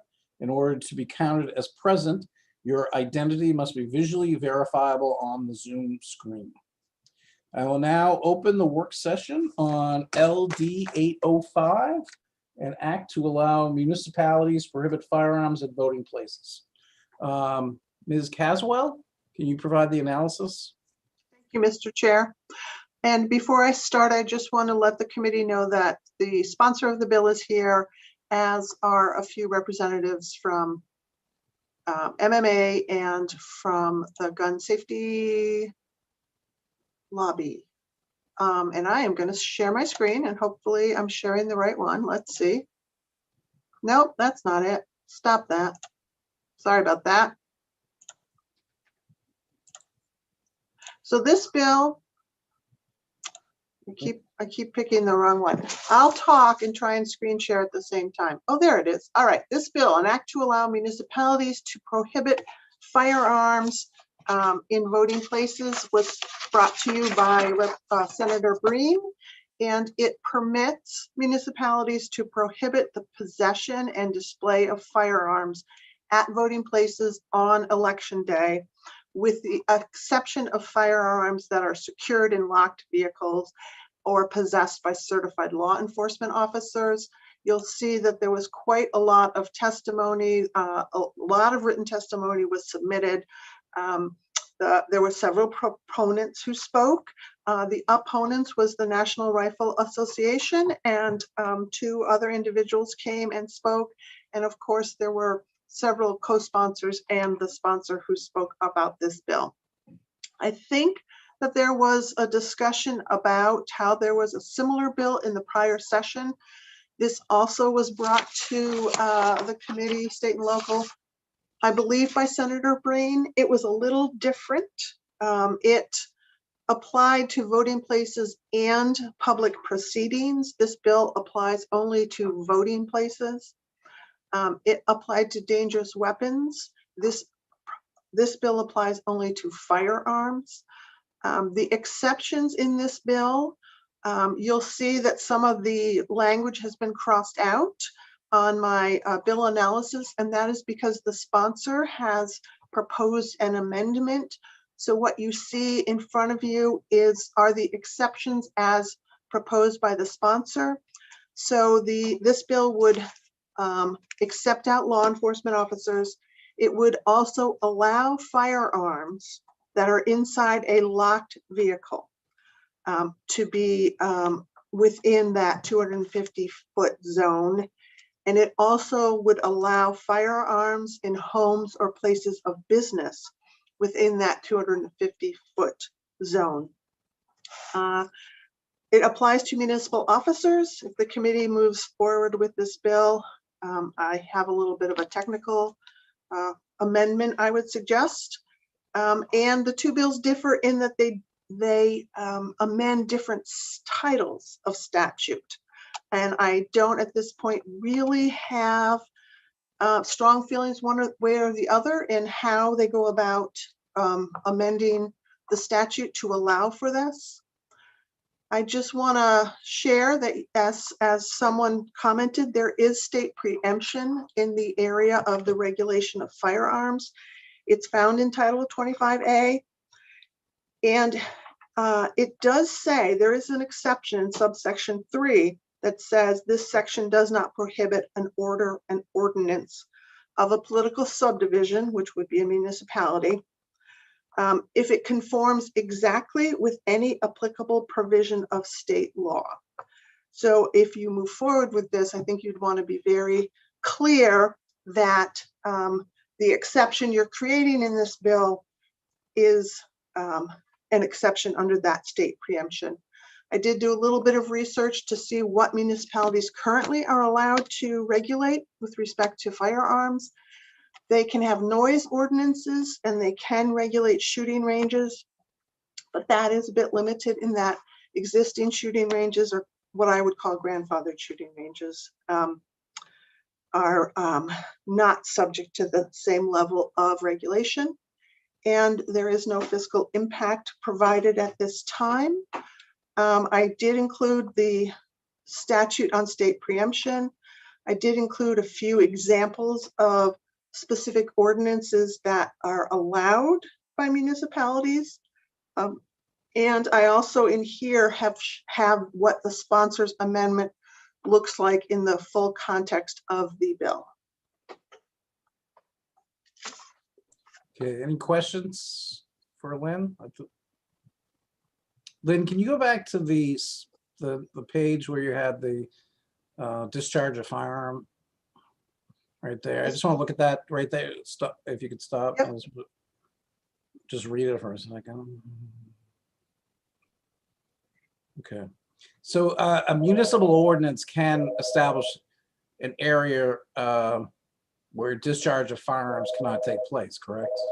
That's correct. Under this specific part of Title 12, Okay. and it's within 100 yards of a building, they can, under Title 30A, if they consult with inland fisheries and wildlife, there can be some discharge ordinances that are adopted. Okay, and that's usually in denser populated areas, correct? I would assume it's probably impacts the most number of people in densely populated areas. Yeah. Okay. Any questions for Lynn? Representative Greenwood? Yeah, just following up on your last line of questioning. Prohibiting the discharge of does not prohibit the carrying of, which is clearly a different scenario, correct? That's correct, yeah. Okay. And I agree as well. Any other questions? Okay, Lynn, do you have other things you want to share with us? Or is No, that, I think that's all. I think the bill is fairly clear and the sponsor's amendment was fairly clear, and I did not find any technical issues with it. okay. So I would note for the committee that Senator Kathy Breen is here, and I believe there are some other interested parties on this bill. Do any members of the committee wish to ask questions or elicit information from those individuals who are here? Representative Mark Bryant. Thank you, Mr. Chair. I just want to make sure the language is clear that the 250 feet isn't overridden by, if it's at a school, that's still the state law. They couldn't bring a gun into those areas. And we discussed that, but I just want to make sure that's real clear to the people. That is correct, Representative Bryant. And if the committee moves forward, I might suggest adding some language that makes it clear that that statute regarding schools applies as well. Thank you. Representative Lynn Copeland. Thank you, Mr. Chair. I would like to find out and know for a fact, what are the hours? In other words, you know, we're not looking to stop anybody have their gun rights, but I will say anecdotally that this past election, I was afraid to go to the polls to shake, well, we couldn't shake hands, but to talk to people. And nobody should be afraid to go to a polling place. I've heard that from many people. So I just want to be sure that this is narrowed in a finite period of time. And I'd like to know what those times are. So I can answer some of that, Representative Copeland, and I will say that Emily Cook from the Secretary of State's office is in the waiting room. I don't know if she has information about voting hours. The bill states that this applies on election day. I believe that there was some discussion by the committee about people who submit absentee ballots by going into their town office. And whether or not election day, that phrase election day would clearly mean the day that you go to the polls and vote in that manner. I think if that's a concern for the committee, there's a way to clarify it, that it's limited to that specific day. As far as the hours of operation, I do not know off the top of my head if there's a limited hours of operation on election day. And again, I'm not sure if Emily Cook knows that. I'm wondering if we could hear from the bill sponsor. Yeah, so what I would ask is, Cheryl, if there are people in the waiting room on both sides of this that want to join us for this discussion, it might be easier that way. Yeah, Representative Copeland, did you have a question for the bill sponsor? I do. Thank you for coming before us, Senator Breen. We appreciate that. I had a question about the timing. I know that we're not trying to take away anybody's right to bear arms, but we do need to have the more important right to vote and feel safe. So I'm wondering if there, I know in this committee, we talked about it during the public hearing about not having this restriction during absentee voting and those type of processes, and it was just for election day. But I was wondering if it's were you intending to narrow the time to when the polls are open, or if there's, you know, some further narrowing, so that if there are people who want to, you know, instead of needing 24 hours without their gun, if they could just have a finite area. I was wondering if that was intended. Thank you, Representative Copeland, for the question, and thank you, Mr. Chair, for having me. The intent of the bill is for the duration of Election Day. And as we all know as elected officials, there's setup that's required, you know, before the polls open. There's work that goes on after the polls close. So I would suggest that it would be the entire day of Election Day. And Election Day, I believe, is set in statute in other parts of statute, you know, what that day will be every year. But if you feel like putting some hours on it to clarify, I don't object to that. I guess, you know, the bill is in your hands now. But I don't want to, I want to be clear about what my intent is with the bill, which is that it would be the entire day that elections take place in that location. May I follow up, Mr. Chair? Yes. Well, so I was just, I realized that there's a huge amount of work that our clerks do and getting this whole thing set up. It's really a big deal. But I don't think at 3 a.m. they're going to be, you know, working. So if maybe we could hear from the clerks of municipalities or their representative, maybe it's like 3 hours in advance, 3 hours after, or the poll hours, or I just want to take the sting out of it as much as I can for those who are inclined to be carrying guns. Okay. I want to recognize Representative Dorr, who had her hand up previously, and then Representative Downs. Thank you, Senator Baldacci, and welcome, Senator Breen, one of my favorite. But I'm concerned because we really want to encourage as many people as we can, get them to the polls. And when we do our general election, which is the 1st of November, it is hunting season. And I've worked at the polls as you know, as a candidate and shake hands. And, you know, most of these folks come in, they've got their red and black. I don't know if they can do that anymore, mostly orange now, I guess.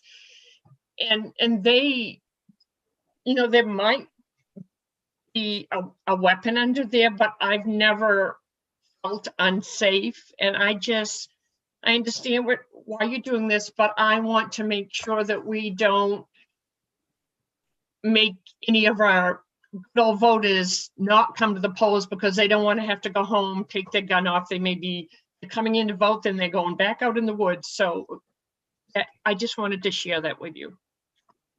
Thank you, Mr. Chair, may I respond or? Sure, go right ahead. Thank you.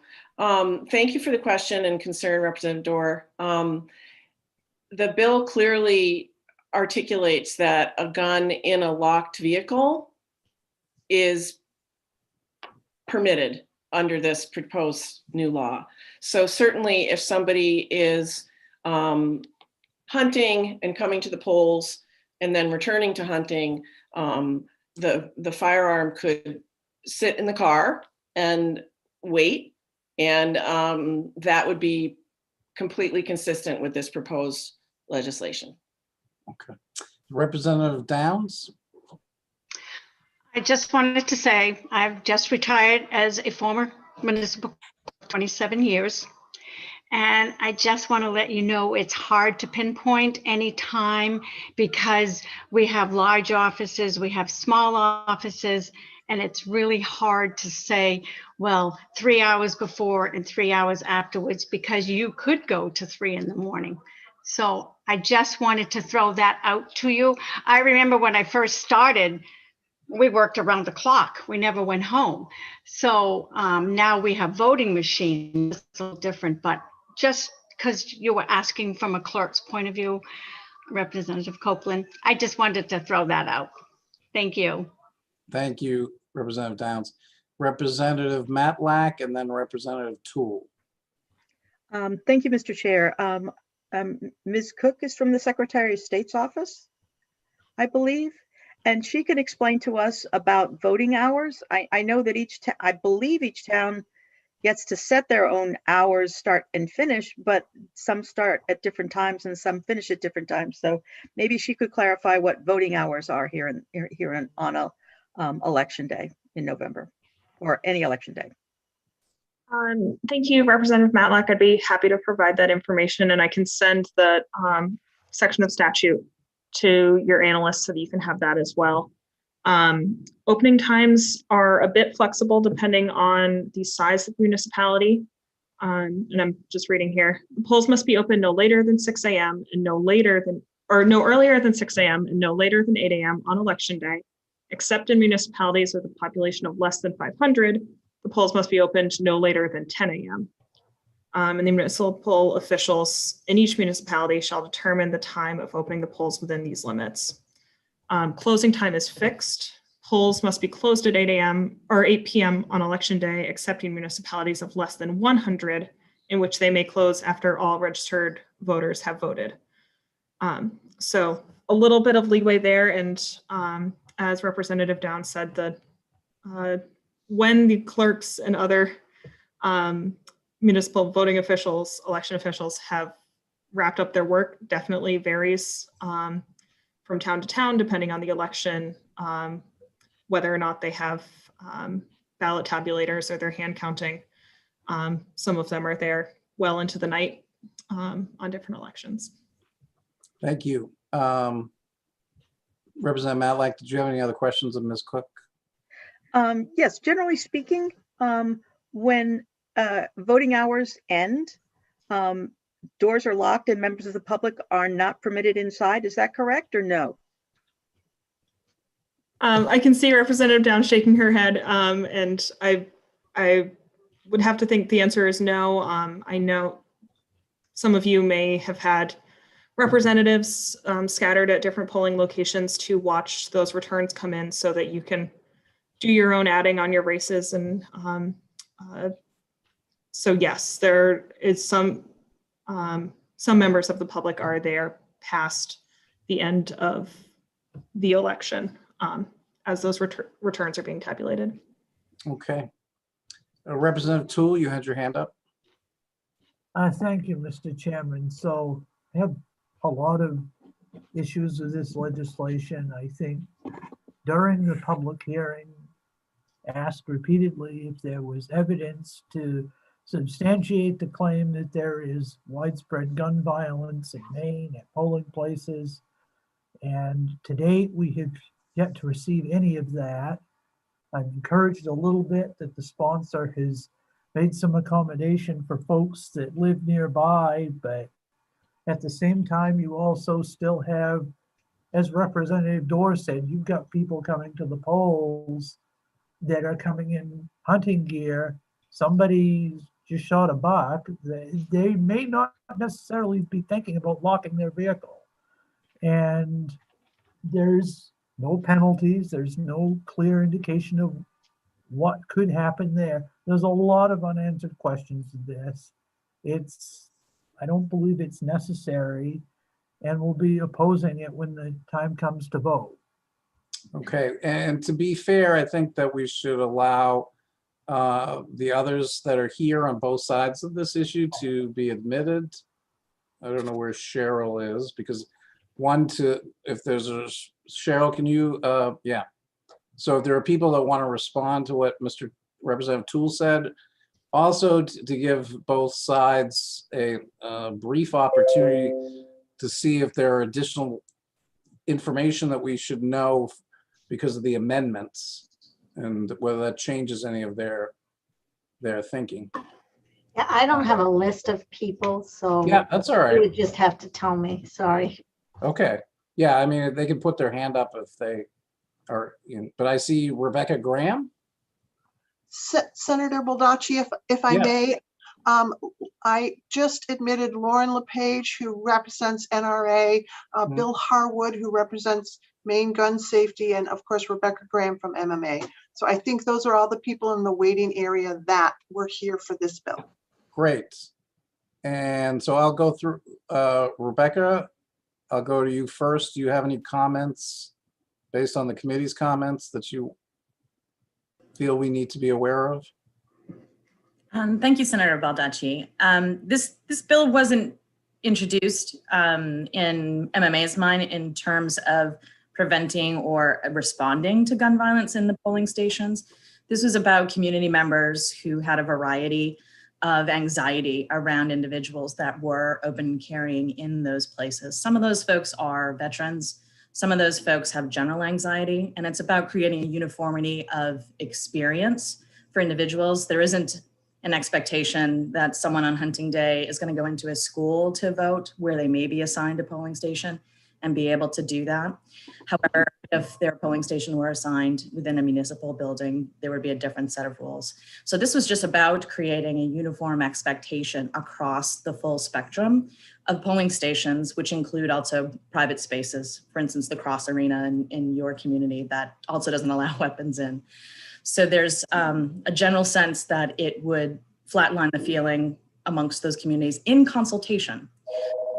That is going to immediately go into effect. Those municipalities are still going to have to actually pass this through their communities. Just allows them to have that conversation to determine whether or not their community makeup is such that their residents believe that that's necessary. And in the large, vast majority of communities, this isn't going to happen. Okay, and Lauren LePage, thank you for joining us. Did you want to make any comments about the proposed amendments or respond to any of the issues that were raised by members of the committee?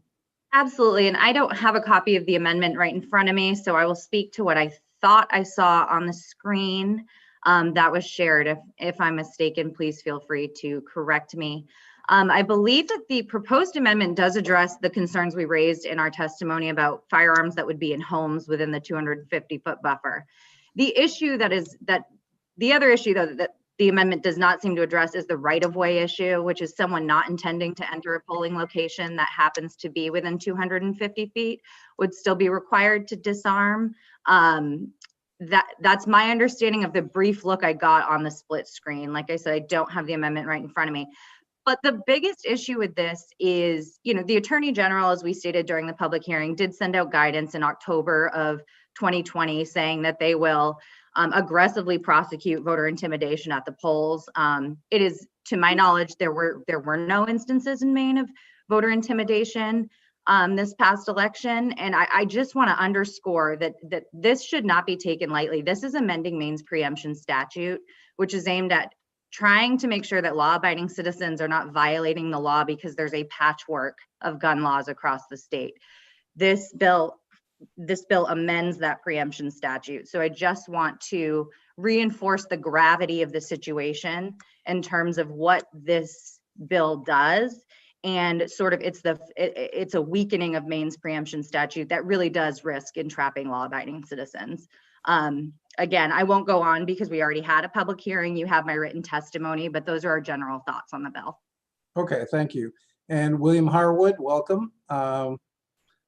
And I give you the same invitation I gave Ms. LePage and Ms. Graham. Thank you, Senator Baldacci. I really appreciate the opportunity and thank you all for taking this bill up. I think the amendment is an appropriate limitation in an attempt to try and get the hands around the real problem of someone who wants to make some sort of a statement by displaying weapons and firearms inside a polling place. That's really the concern. And I think it's important to recognize the local control aspect here. If a vote against this bill is saying that every community in Maine must allow gun owners to carry their guns into polling places, that is going to be the one size fits all. If you vote in favor of Senator Breen's bill, you will let each municipality decide on its own whether or not to allow guns in polling places. Certainly there are communities where we can all understand and expect that they would welcome gun owners at polling places. And there are other communities where the overriding population and local sentiment is that they would rather not have guns at polling places. So I think this is an attempt to be flexible, to reflect local control. The current law, as it's written with the municipal preemption, forces a one size fits all on every town and city in the state. That is, anyone who wants to can carry a firearm openly into a polling place. Thank you, Mr. Chairman. Thank you.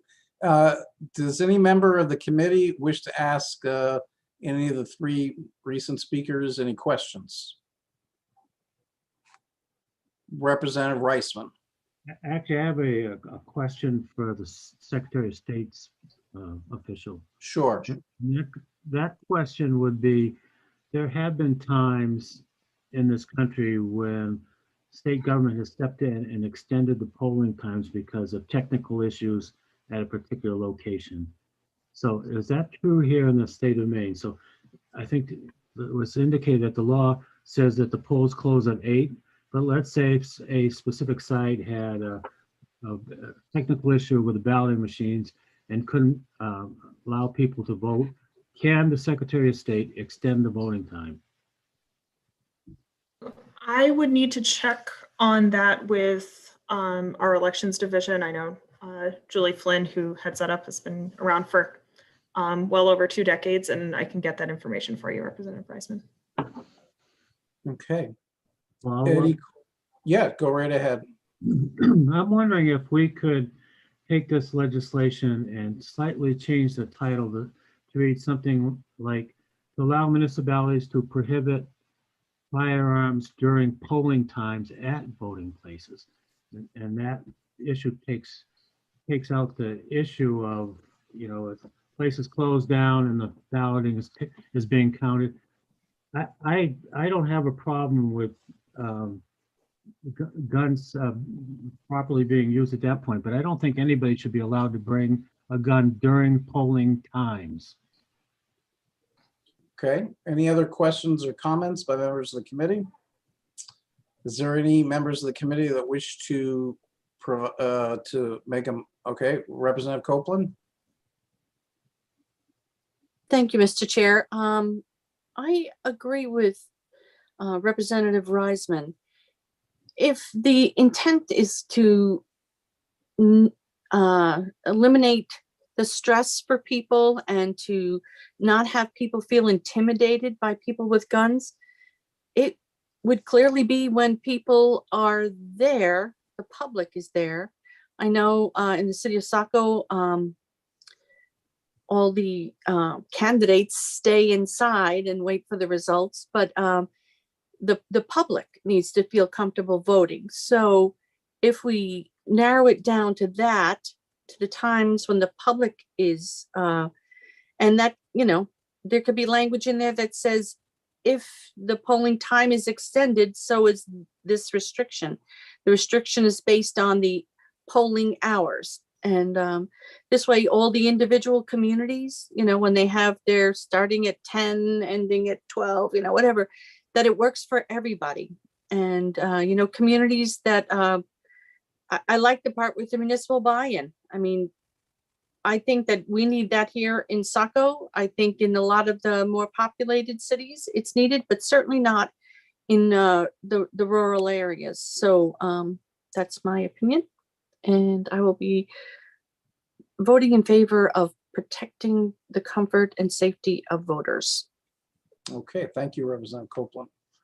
Representative Toole. Thank you, Mr. Chairman. So following along the discussion, so should we pass this legislation, it would not only become now a patchwork of gun laws around the state, but a patchwork of gun laws and a patchwork of different times according to different voting situations in different parts of the state, decided by unelected municipal officials or some unclear process without a public vote being required. Representative Toole, is that a question or are you making a motion? I'll make a motion of ought not to pass. This is work session, so it doesn't have to be a question. Is there ought not to pass as amended? I'm assuming. Ought not to pass, period. Ought not to pass, period. Okay. Is there a second to that motion? It's second. Kathy, Representative Downs. Okay, and Representative Matlack. Thank you, Mr. Chair. This is specific to individual municipalities. Saying it's a patchwork is disingenuous because municipalities already decide when they will be voting, when their polls open, when their polls close, how liberal they will be with people they allow within their voting places after hours, before hours. So it's individual, and people are not going to be shopping around as to when or whether they will be open carrying their weapons to various polling sites around the state. They will be going to their own local polling site where they will ostensibly know when the polls are open and whether or not it's permissible within their individual community that they be allowed to carry or not carry. So this is a sensible way of allowing municipalities that are concerned about intimidation by folks who are known to intimidate people with open carry weapons, to prohibit them from being there at a time when people are just going to vote. So I think this is very sensible legislation. It applies to individual communities, and people within those communities should know the rules, as in when you'll be voting at town meeting time, when you will be, when there will be planning board meetings, and when the dump is open. So it's individual communities making individual rules for their residents, and I think it's very practical rules. Thank you very much. Thank you. Representative Paulus. Thank you, Mr. Chair. I just had a kind of a question. So in communities that have, if the polling place is at a school, the school doesn't allow firearms on campus or in the building. Is that, first of all, is that generally the case that if we have a polling place at a school that guns are not already allowed on campus? That's my first question, I guess, for anyone who may be able to answer that. Who wants to answer that? Mr. Harwood, or did you want to answer that, or you're saying correct? You're on mute. Yes, thank you, Mr. Chairman. Representative Poulos, you're right that when the polling place is at a school, then the school rule would come into effect. This bill would address all the other polling places that are not on school property where yes. Okay, thank you. And then are there any other general polling places that we know of that like municipal buildings, and someone I've mentioned the Civic Center as already not allowing firearms at those when that's used as a polling place. So this is really, so already in some places where polling places are, there are restrictions against firearms, and then in other places there's no restrictions. And as I'm hearing that this bill would kind of level the playing field for any polling place, no matter where it is, whether it's at a school or at a separate location. Is that correct? Am I understanding?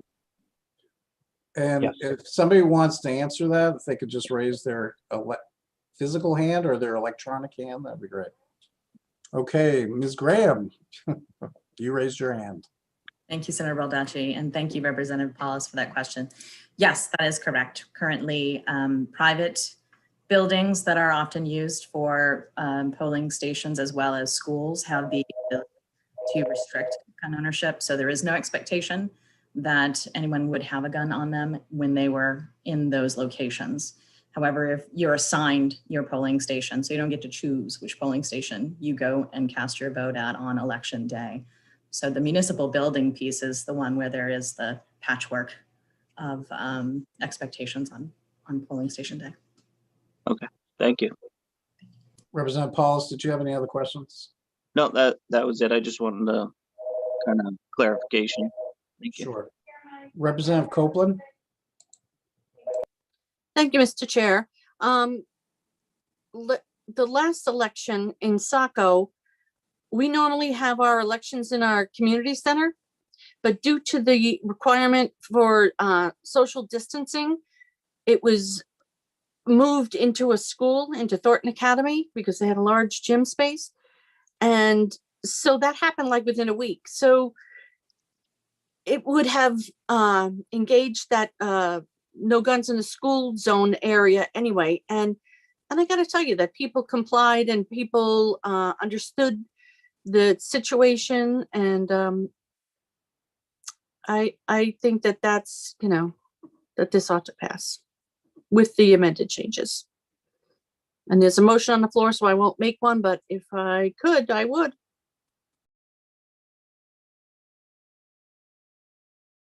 Okay, hold on. I understand that Cheryl, you've been sending me emails from the, I'm just trying to find if I can find them. Emily Cook has been sending us information that she received from Julie Flynn and a couple other persons. And those should be in your emails at this time. Okay, so just so, and it's gone to everybody on the committee, so Yes. I just want to make sure everybody's aware that there's some additional information being provided to us by the Secretary of State's office and Julie Flynn regarding hours, answering some of the questions and giving us further information on some of the questions or comments that were made by committee members. Representative Dorr, thank you for Thank you, raising Senator. I'm assuming, but it's not always good to assume, that if you have a permit to carry, that this would not apply to you.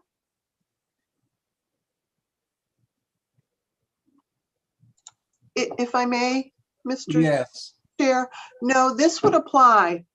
You can have a permit to carry, but there can be restrictions on where you are allowed to carry. So this would be restricting an individual who has a permit to carry from carrying into the polling place. Okay. Thank you. Representative Dorr, did you have any other questions? Okay. Representative Reisman? Thank you, Mr. Chairman. I wonder if we could ask our analyst about the suggestion I made of adding wording to the title in the bill that would include polling times, if she has an opinion on that. Well, there's a pending motion in a second, but Ms. Caswell, you can answer that. Thank you, Mr. Chair. So I have not, because there is a pending motion on the ought not to pass. I will reserve my comments. Okay. Is there any other Representative Toole? So my comment to that would be the title of the bill is not actual part of the statute. So regardless of how the motion goes, I mean, the title of the bill is not statute. So it's what's in the bill. Thank you, Representative Toole. As was indicated, that's really not in front of us at this point. Are there any other questions or comments by members of the committee? Seeing none, I just wanted to make sure, one, that everybody had their chance to speak. Senator Breen, did you wish to add anything before we close? Thank you, Mr. Chair. If the committee feels that limiting the potential statute to only polling hours where the voting public is in attendance, I would welcome that amendment. And I want to further reinforce that this is only for polling places on election day, that this has no reach or implication for early voting or absentee voting that takes place at your local town hall. So thank you for allowing me to clarify that. Okay. So now that I think everyone has spoken, I just want to indicate that I'll be voting yes on the ought not to pass, just to give you my reasons that we have one of the highest rates of responsible gun ownership in the state, that I'm not aware of any incidents that this law requires. I totally respect and I honor the intentions of the sponsors of this bill, because I know and understand that their goal is like everyone else is for public safety.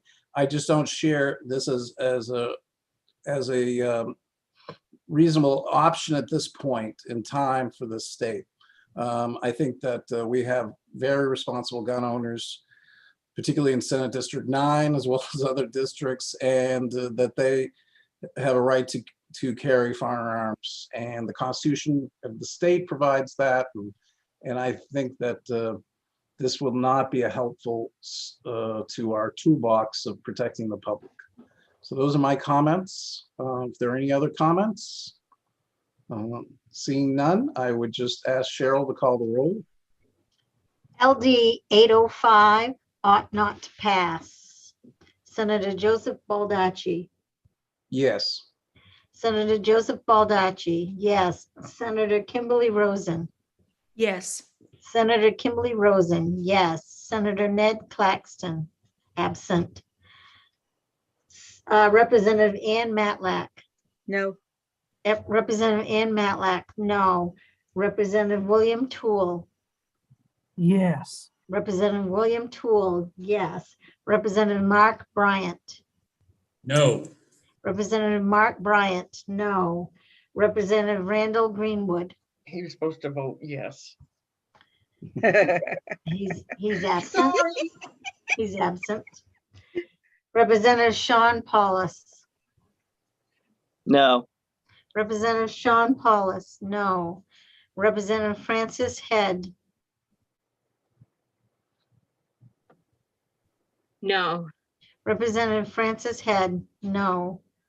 Representative Donna Dorr. Sorry about that, folks. I'm voting yes.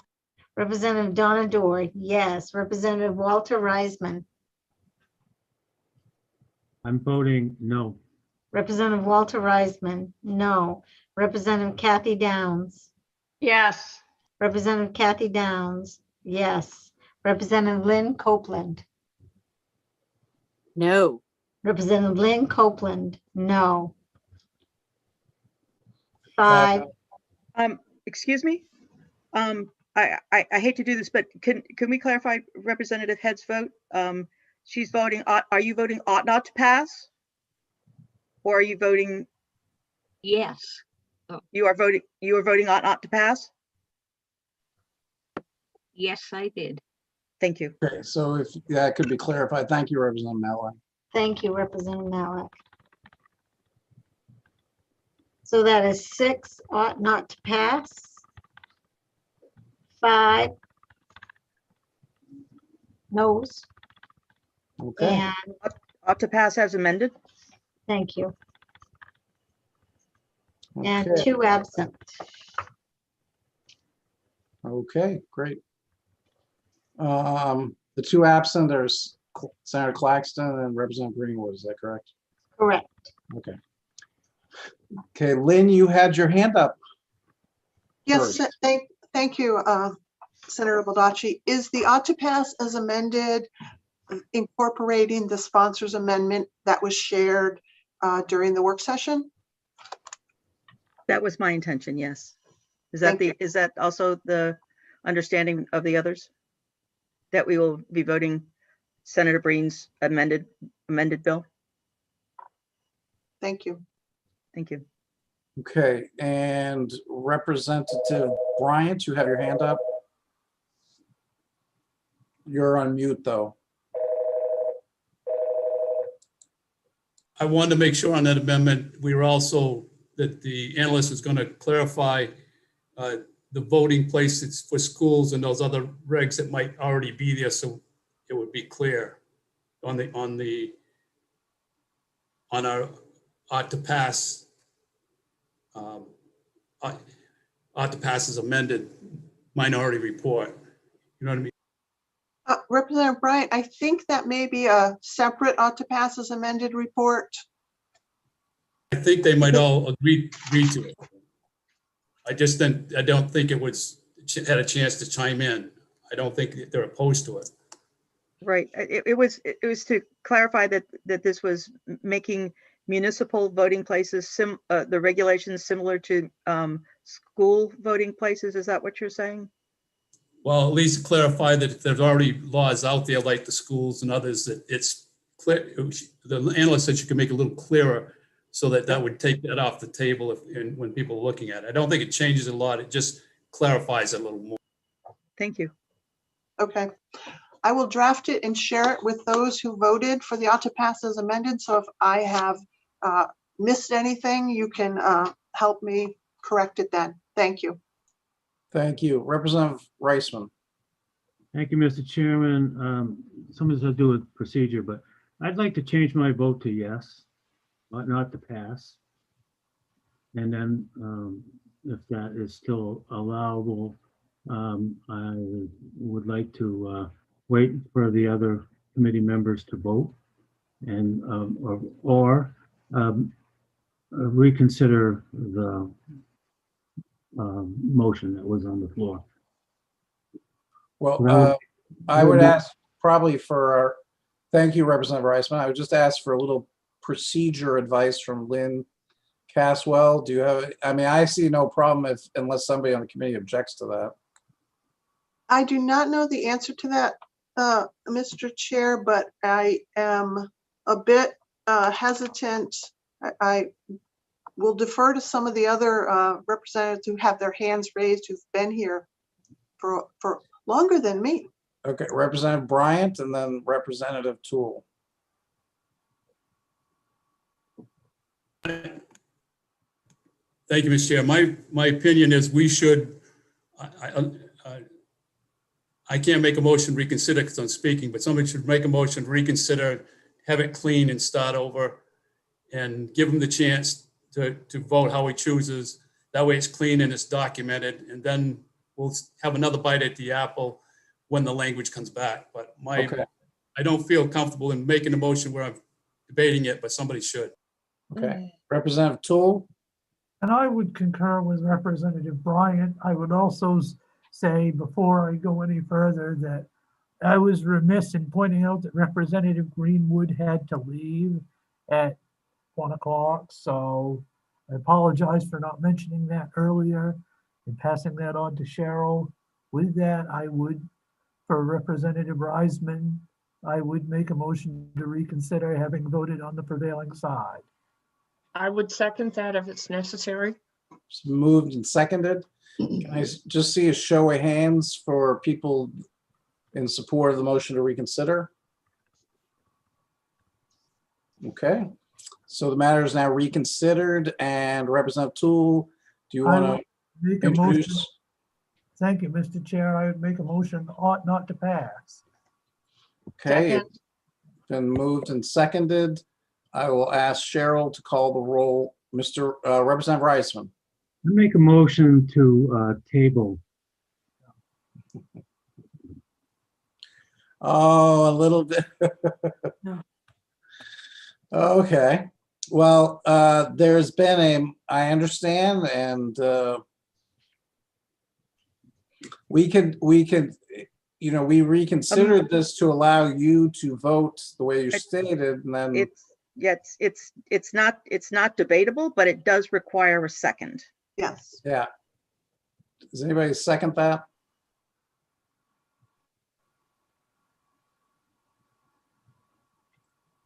Okay, hearing no second, the motion fails for a second. So now we have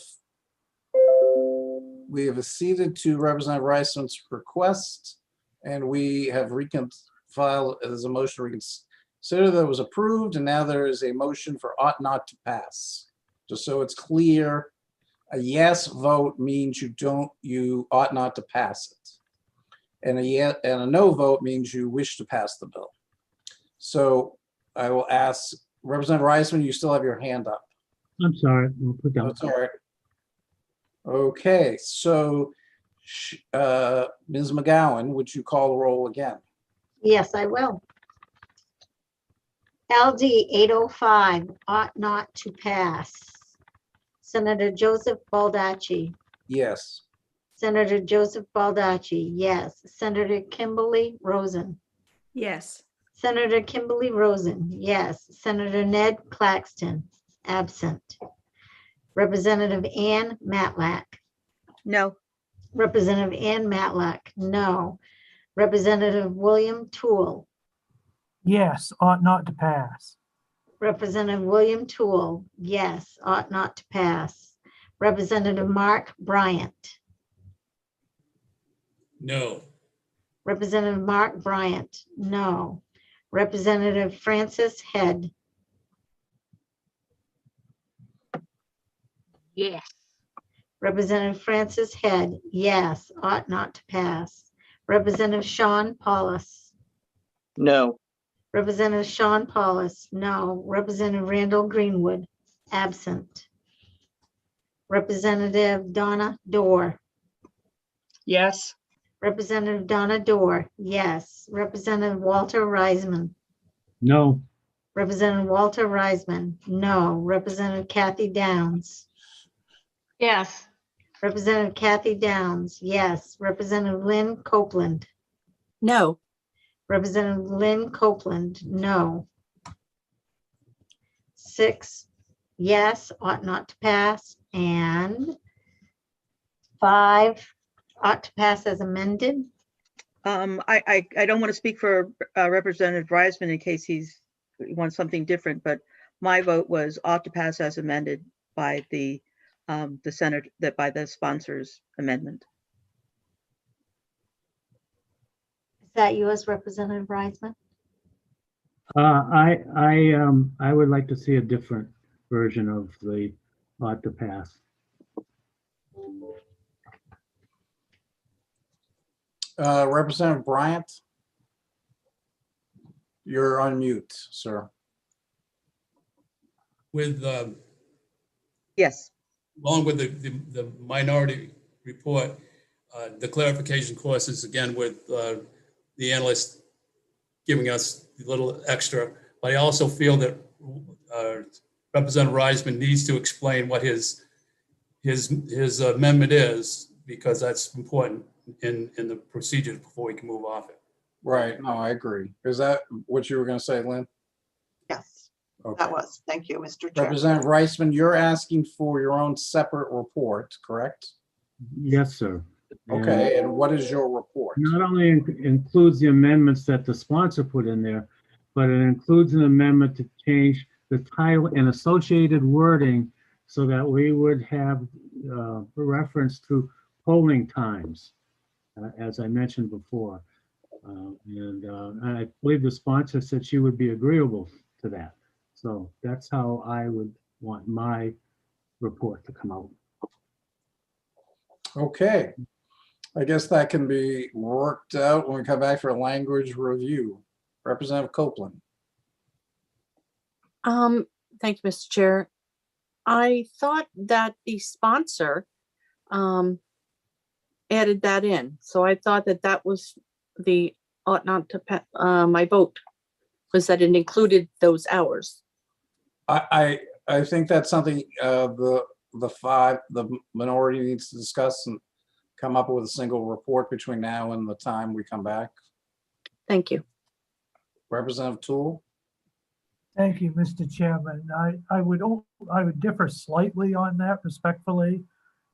There can be as many reports as the minority would like, but I do agree that people should get together and kind of figure out to see where they can see where they're at, because as I mentioned earlier, the title of a bill is not the title and the summary are not the language. Right. So I don't want to have my remarks misconstrued.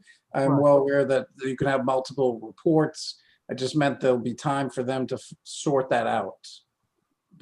And Lynn, you have your hand up. Thank you, Mr. Chair.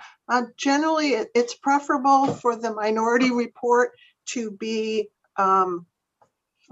agreed to during on the live mic, and then any language review is just to tweak if things are wrong. So if the minority could clarify, what I have is that it's the sponsor's amendment as shared on the screen, in addition to language that's clarifying that the rules that apply to schools during elections apply And I believe the only question outstanding is whether or not the people on the Autopass's amended minority report wanted language limiting this to the polling times. So Representative Matlack and Representative Bryant, you want to weigh in on that? Representative Paulus? Representative Copeland, you have your hand up. I do. I also, Representative Bryan had mentioned about the school laws and put language in there. So I don't know if that's part of the amendment or not. But that's the way you have laid it out is what I thought I was voting on. Okay. Okay, does it Representative Bryant? If that's the will of the minority report, I'm fine with that. I think we should be united on Yep. what we can come together on. Thank I you. agree. thank you. Okay, and that's agreeable to you, Representative Matlack? Okay. Does that enough consensus for you, Lynn? Yes, that's fine. Thank you, Mr. Chair. Okay. So there's only one minority report now. There's still two. Okay. There's Gotcha. still, yes. Okay. Thank you. Okay, so I'm sorry, Representative Bryant's hand went up and went down. I didn't know whether he had. I thought we all had agreement. That's why I said that if we all were there, but I guess we didn't, so. so I think what Representative Bryant's saying, Lynn, is that they've agreed on the minority report. My understanding was that Representative Reisman wanted a title change, and although Representative Toole is correct that does not go into the statute, I did not want to, if that's what Representative Reisman wants his minority report to be, I think that's the way I would need to draft it separately. So I think Representative Reisman should confirm that he wants a separate report that's identical to the minority report, except for the title. Mr. Chairman? Yes, go ahead, Representative. Thank you. Thank you, Mr. Chairman.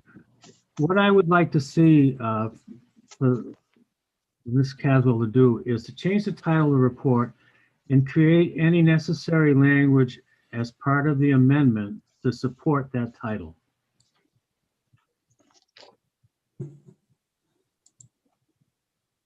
Can I ask for further clarification of what that includes? Absolutely. Yeah, because I want to make sure that we're not saying the same thing in a different way. Did you want me So would it be helpful to take a short break and let, or do you want to just keep going? I was going to give some people a time to just get this all down in bullet points, and so we don't just keep kicking this around. I'm still unclear as to what Representative Reisman wants. Okay, what is the title change and what is the clarification within the bill that you would like to propose as an amendment? Okay, so the bill title right now reads an act to allow municipalities to prohibit firearms at voting places. I would like to see that title amended to say an act to allow municipalities to prohibit firearms during polling times at voting places. And according to Representative Toole, that doesn't accomplish anything except change the title. So the fact that we're going to add polling places to this needs to be addressed within the body of the bill. And that's what I would like to see our analysts craft the language that needs to be in the bill for that, along with all the other things that we mentioned. I think there were 3 other areas that were mentioned. So we have an amendment that is the original sponsors amendment, plus the fact, we had some other issues. So, we may need to have a little corner caucus here to try to deal with that, I guess. I don't know.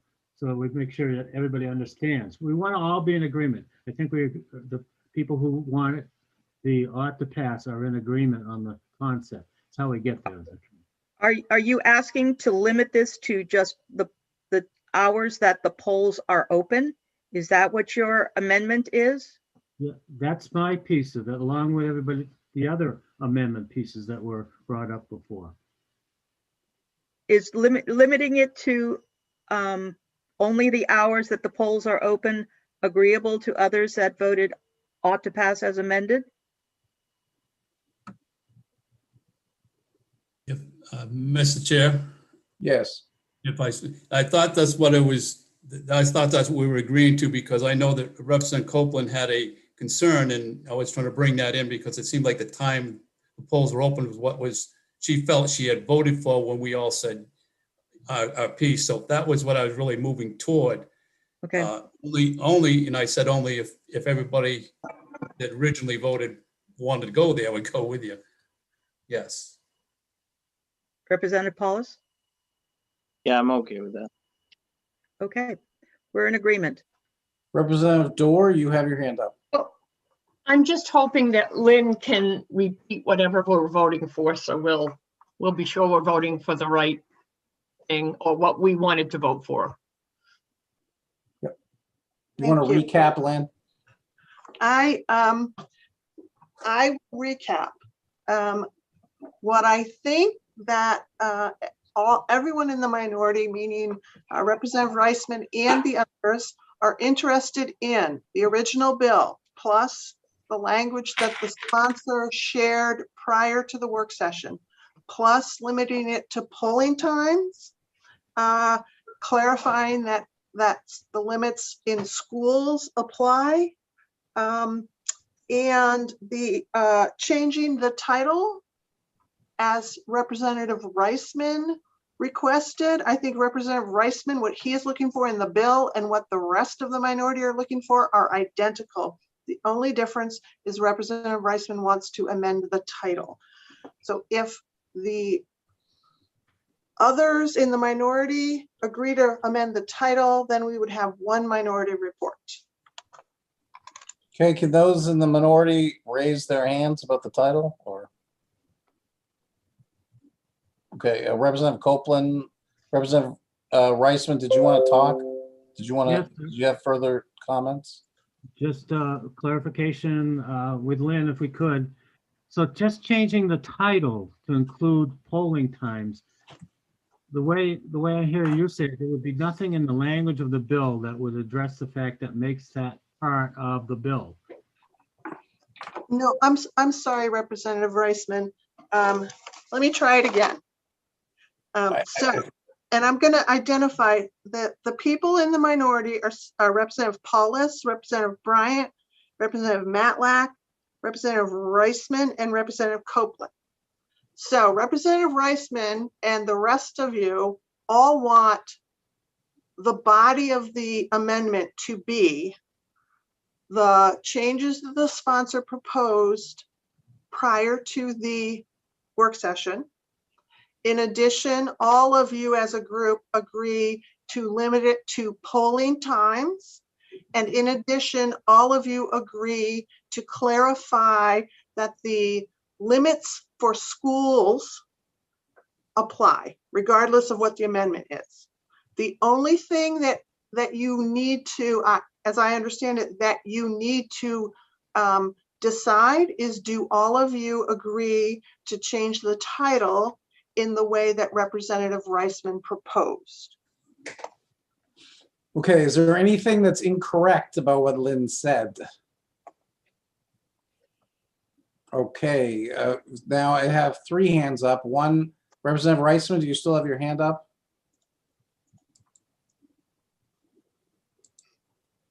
I put it down. Okay, Representative Copeland, you have your hand up. Thank you, Mr. Chair. If I could just have clarification that if the title isn't going into statute, so it's really no harm, no foul to make it acceptable, then I would go for putting the title in. Me too. Okay. So I will draft up what I believe the minority collectively have agreed to. I will share it with you offline. If it all falls apart, we'll bring it back. And if it all goes smoothly, there'll be a language review. I'm sure it will all go smoothly. Thank And you. thank you. So Cheryl, there's one minority report. You got that? I got that. And if you could Okay. send me the amendment so I can send it out to the two persons that have still need to vote. I will. I appreciate that. Okay, so Good job. we have anything else on this item, or are we ready to move on to the next one? Okay, hold on for a second. So the next item is LD 1034. Lynn, you have the floor. Thank you, Mr. Chair. So LD 1034 is, it was Representative Sylvester's bill, but Representative Talbot Ross was the representative who presented testimony on it. And this is a bill to provide funding to support the Permanent Commission on the Status of Racial, Indigenous, and Maine Tribal Populations. And I'm going to see if I can screen share the right document. Do you see that LD 1034 on your screen? I'm going to take that as a yes. So Yes, we do. Representative Talbot Ross testified in favor of this. President Jackson also testified in favor of this. The Permanent Commission was created in 2019. It's an independent government agency. It has 15 members with diverse representation. It does research and advises all three branches of government. And it looks at historical and systemic prejudice. This bill is providing ongoing funding needed for the commission to continue. As with a lot of the bills we're talking about today, there were a significant number of individuals who testified in favor of it, and a significant number of individuals who provided written testimony. At the public hearing, there were no opponents or neither for nor against. So the sponsor did propose an amendment to the original bill, which I have set out, and I say roughly set out in attachment A, because the amendment was provided in a bit of a narrative form. But before I share the amendment, I just want to point out that the Office of Fiscal and Program has not provided a preliminary fiscal note, but the bill includes an allocation of almost 500,000 of general funds in the first year and 511,000, if I didn't say that right the first time, I'm talking about 500,000 in 22-23.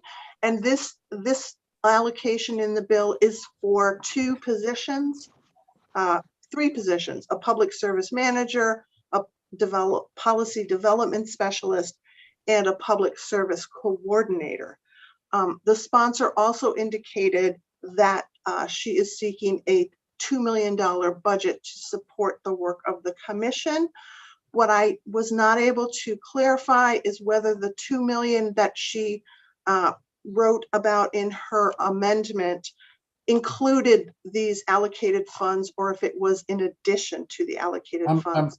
I'm pretty certain that, and Representative Matlack can correct me, but I'm pretty certain that the way it was presented to us was that would be 2 million was the total number. Right. Yep.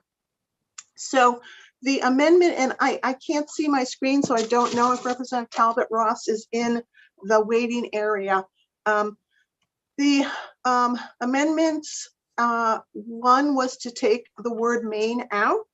The tribal populations, the word Maine is a possessive noun. It indicates a bit of, I want to say, ownership, and the tribes in the state of Maine are not subunits of the state. So that is in keeping with the correct terminology. The amendment included giving a legislative per diem and expenses to the members of this commission. Another amendment included, well, actually, this was my note, which was a representative from each of the federally recognized Indian tribes in the state was added, and I noted that the committee may want to look at adding language on how that those representatives are selected or appointed or nominated. And another amendment that was proposed by the sponsor was to permit the commission to add additional members should the commission members agree that additional members were needed. The next amendment from the sponsor was to remove this limitation that the commission could only submit legislation at the beginning of a regular session. So this would permit the commission to introduce legislation at any time. That does not necessarily mean that the legislation they introduced would go into becoming a bill at any time, because the normal joint rules would still apply. I highlighted language in the current law that had to do with lapsing funds, mainly because I wasn't sure whether the additional funds that the sponsor is looking for, whether it was still appropriate for the funds to go into the non-lapsing other special revenue. Again, the yellow is questions that came to me during my analysis that I don't have answers to. The next portion of the sponsor's amendment had to do with setting out in the statute what the executive director's job would be, what the responsibilities would be. And so you'll see that this executive director would be doing outreach.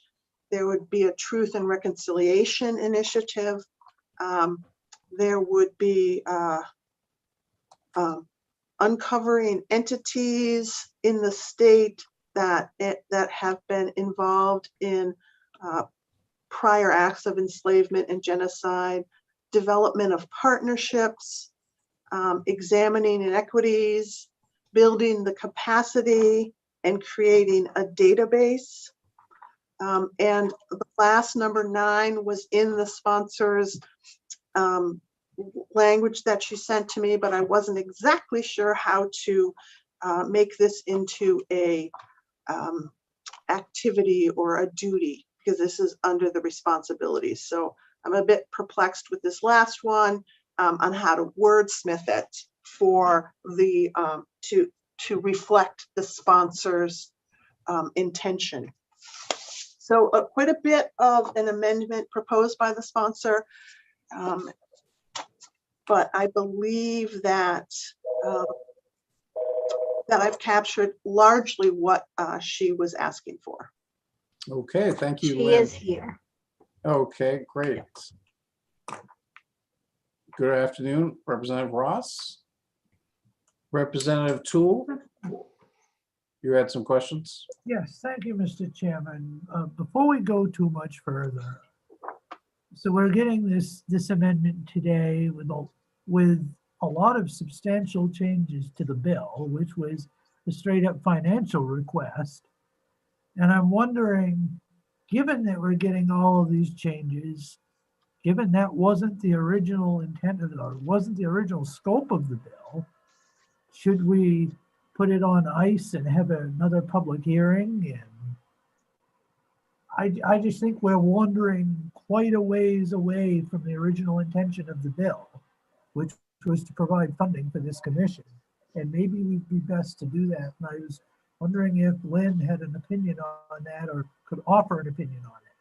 Well, I don't know if it's really the committee's province to make that decision. This is part of the legislative process. This is what happens. There are amendments all the time. So do other members of the committee want to weigh in on that issue? Representative Matlack, I will go to you as the co-chair.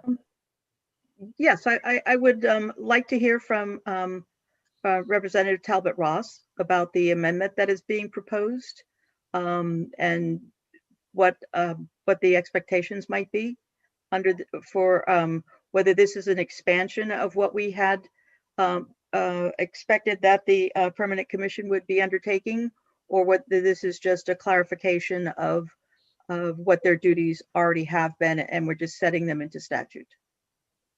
Thank you. Representative Ross? Thank you, Senator Baldacci, and I appreciate the question, Representative. First of all, I want to make clear that the amendment that we submitted, you should have had when we presented the bill during the public hearing. This is not an amendment we just sent you yesterday. We submitted this. I submitted this. In fact, it was part of my testimony, and I asked this committee if you wanted me to go into details on the amendment at that time, and you decided that you did not want to hear the amendment at that time. So just a minor correction, but you have had this amendment. Second of all, this is absolutely not outside the scope of the work of the Permanent Commission. I would absolutely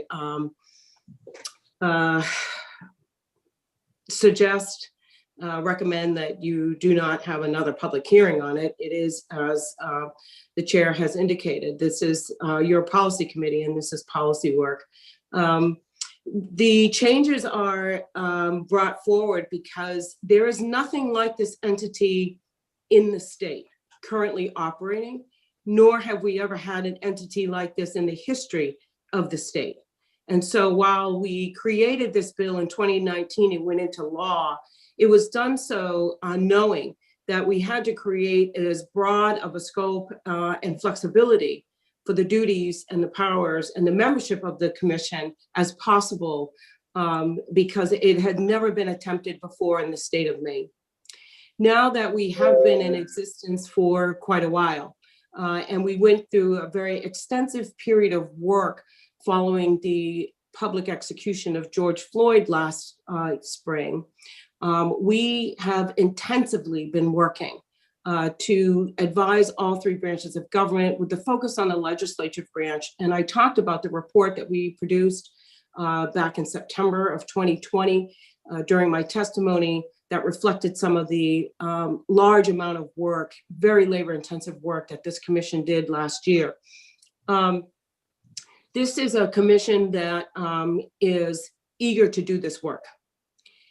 This is a commission that is led by 4 members of our tribal nations and individuals that reflect racially diverse communities in the state that have experienced the history of genocide and colonization. And this is a very unique group of people. People who bring lived experience to the work, but also who understand that our #1 job is to really look at systems change and not episodic events and activities and programs. This is an investment in the long-term game. This is not short-term programs. This isn't celebratory months. This is systems change. This group goes to the root of the problems around generational poverty in the state of Maine and systemic racism. So I can walk through each of these individual pieces in the amendment, Representative Matlack and Senator Baldacci, if you'd like, but I will leave my comments there. Okay, thank you. Representative Copeland, you have your hand up. I do. Thank you, Mr. Chair. When I look at these amendments, I see just clarification of what the money is being spent on. I don't see any further burden on the state. I think it just lays it out so it's clear what it's being spent on. So I certainly appreciate the efforts and, you know, on this bill, and not only on this bill, but all the other bills and all the wonderful things that are happening in our community in terms of seeing people as people. And I am in total support of this. Okay, any other members of the committee wish to make comments? Okay. I just I want to make a comment about the bill in itself. I'm supporting this bill. I'm happy to support it. I think this is a good day for Maine. We all understand both the good and bad of history. We all understand that Maine was one of the biggest states per capita for the Ku Klux Klan. When my father was growing up as the son of an immigrant in Bangor, he told me when I was older that he remembered Klan rallies over in Brewer near the Catholic Church. And I didn't believe him at the time, but there was a BDN story years later detailing the history of the Klan. And we are not immune to that kind of hatred and that kind of prejudice, that kind of bigotry that targeted people who were different, whether they were immigrants or whether they were Native Americans or whether they were African Americans. It didn't matter. And we had a governor who rose to power back in the 30s on the strength of the Ku Klux Klan. We have a history of systemic racism, as all the country does. But I think this commission is a bright hope for us to move forward as human beings who want to see our state grow and strengthen and prosper together. And that's why I'm happy to support this bill. Representative Bryan? Thank you, Mr. Chair. I too will be supporting the bill and the amendments. I even think that even though it seems like it's a high monetary price, I'm not sure it's enough. So I will be supporting this bill, and I thank Representative Talbot Ross for bringing it forward. Representative Matlack? I'd like to make a motion to approve this bill as amended. Ought to pass as amended. Is there a second? Been moved and seconded. Any further discussion? Okay. I will ask Cheryl to call the roll.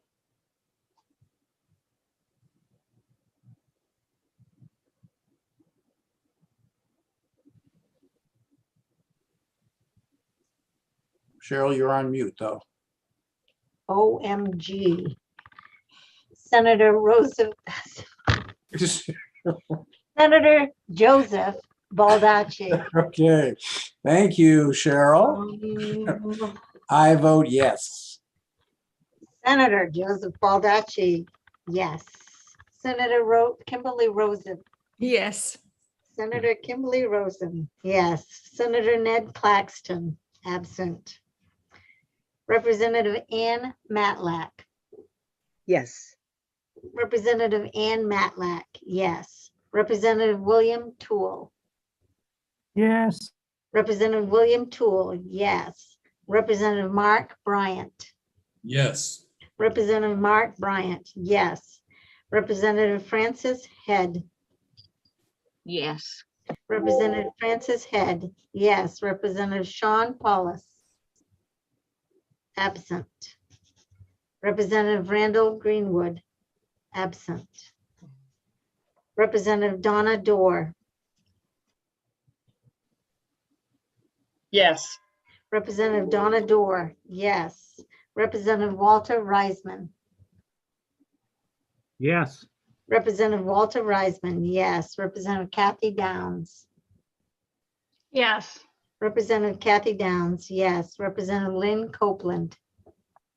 Yes. Representative Lynn Copeland, yes. 10 yes, 3 absent. Okay. Thank you. Thank you, Representative Ross, for joining us, and we will. Thank you, Senator. I'm sure we'll be talking more in the future. Yeah, five, thank Rachel. you all. Thank you all so very, very much. Thank you, Senator. Thank you so very much. And thank you for all the work that you're doing each and every day on behalf of all Mainers. It is truly, truly appreciated. So thank you all. Thank you. So now we go to the work session on LD 1051. Lynn has a question. Oh, I'm sorry, Lynn? Thank you, Mr. Chair. I just want to confirm with the committee that I have your permission to share the draft that I created with the sponsor prior to bringing it back for language review to make sure it accurately reflects her amendment. So I just need your permission. That makes sense. Thank you. Okay, so now we have LD 1051. Thank you, Mr. Chair. Let me just take a minute to find my bill analysis. Because of course, I clicked a button and it disappeared.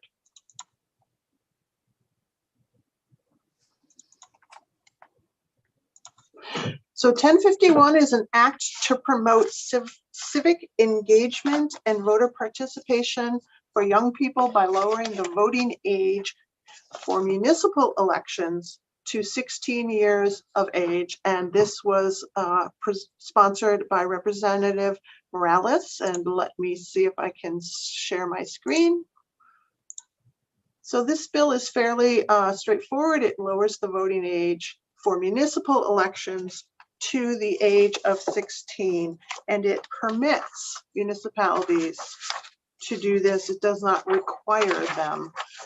There were proponents that testified in favor of this, including the Secretary of State's office.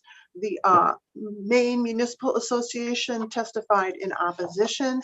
They had concerns with the constitutionality of this bill, which I will discuss in a bit. And the League of Women Voters and the Maine Town and Clerks Association were neither for nor against.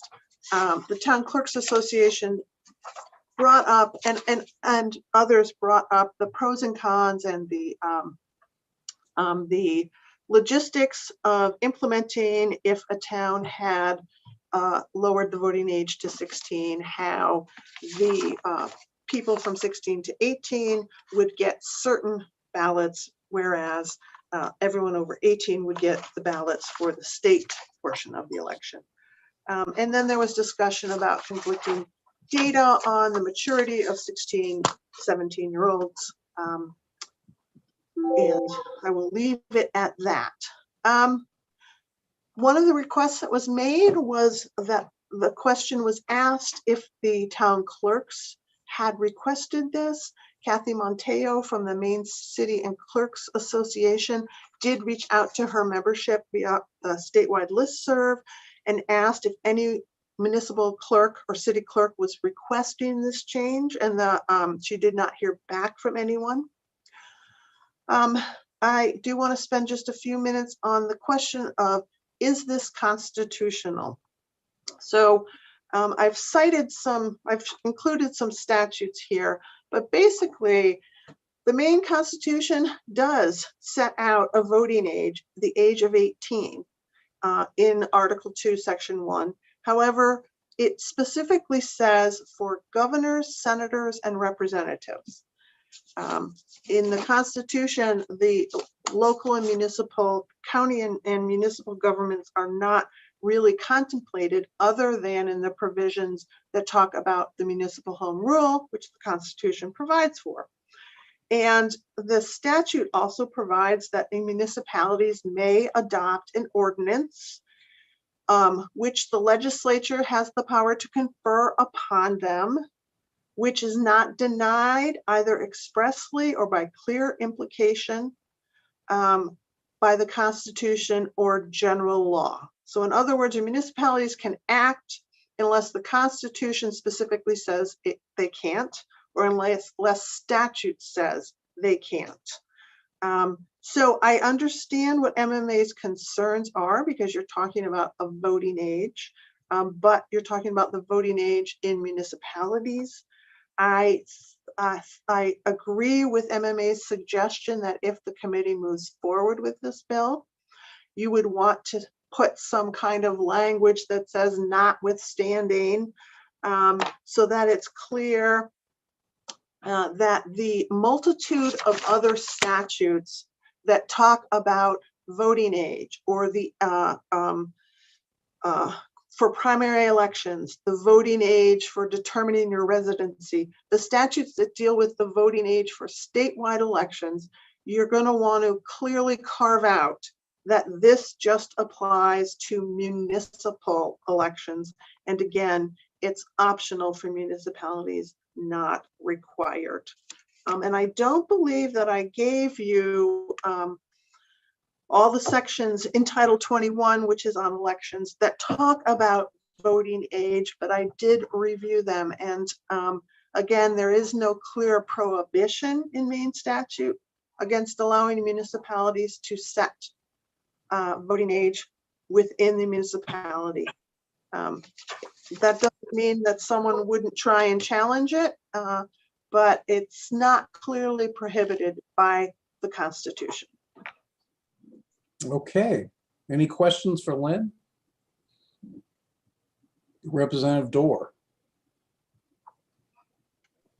I'm just thinking about when you go in to vote, you have different, at least in Augusta, we'll have your municipal ballot, and then you'd have your state ballot. And, you know, if it's a presidential year, it might be another ballot, or sometimes we have one district or the municipality might be on one ballot, and there might be something on the other side that might be, and probably Representative Downs will help me, but I'd just be afraid that they might hand out another ballot when they're giving that one for the municipal candidates, and so that's just a concern I have.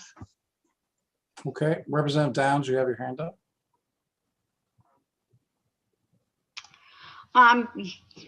As a clerk, it's really difficult. You have a lot of ballots sometimes, and as you said, you have both state and local at the same time, and you could accidentally, I've already spoken with some clerks myself, and they feel the same way I feel. You can accidentally give them ballots that they shouldn't have.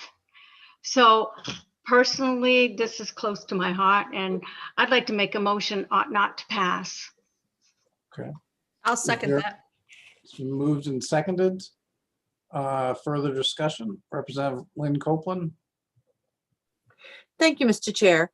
I certainly understand that, and I appreciate, you know, that people are human and that could happen. I'm wondering if instead of not passing, maybe we could tweak the language to somehow, and I don't want it to get into more printing expenses and so forth, but somehow, you know, have a separate table at the polling place just for those 16 to 18? You're saying no? I mean, is there some way that we can work around this? Or maybe have, you know, if they're 16 or 18, they wear like a purple pin, or, you know, I think the logistics of it can be worked out.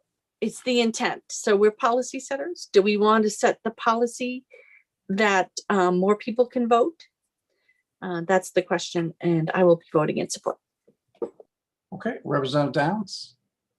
I can understand where you're coming from, Representative Copeland. The only problem is you cannot put people in different categories, and you only have one voting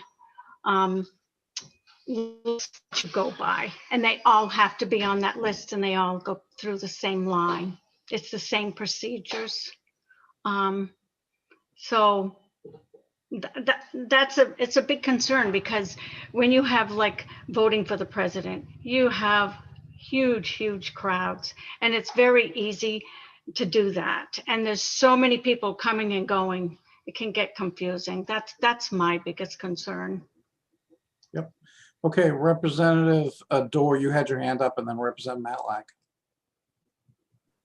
I just wanted to say that I think it's a wonderful idea to get our 16-year-olds engaged. And if we can do that through the municipal election and it works, I think it's a great idea to get them more involved in their government.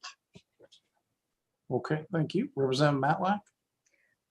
This is discretionary on the part of the municipalities, correct? So it would be up to the municipalities to decide if they want to do it, whether the way that they do it.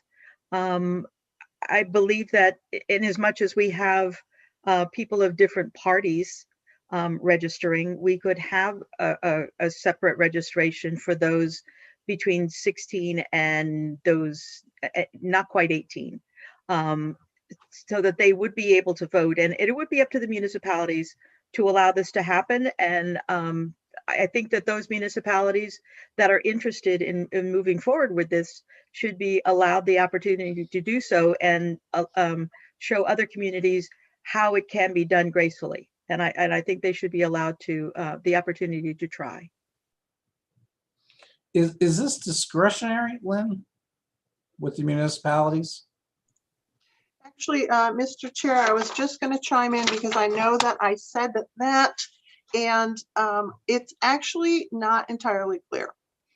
It says, except that a person must be at least 16 years of age in a municipal election conducted under this title. So I would say that those in favor of making it discretionary would probably need to tweak that language. So Yeah, that it's so I clear. think paragraph 2 probably needs to have some additional language if we intend to vote to make it discretionary instead of mandatory. And I apologize for that. No, I just wanted to clarify from looking at it. So Representative Toole. Thank you, Mr. Chairman. So I think the question about whether this is allowable or not, under current law, towns can already do this if they so choose. Is that they don't need a bill to do this? Is that correct? Well, I think. How about our Secretary of State representative? Does she want to answer that or no?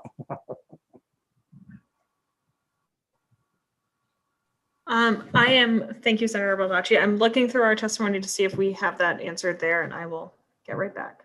Lynn, I apologize. Did you want to tell us?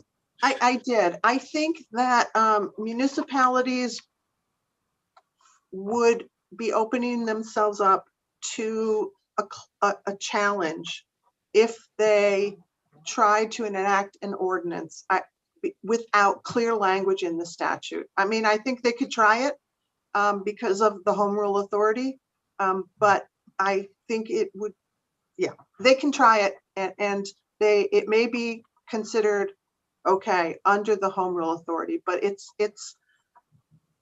wouldn't be my recommended approach. And I was asking that just for clarification's sake. I think it's a wonderful idea in theory, but as others have mentioned, we're headed down a slippery slope there with mixing ballots, and also with folks under the age of 18. We're raising the age for things such as tobacco and other products, justifiably so, because we want to protect the public health.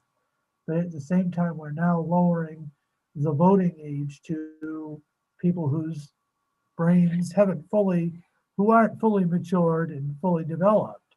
So I do have a problem with this bill, and we'll be voting with Representative Downs and others who have spoken out against this. Thank you. Representative Matlack.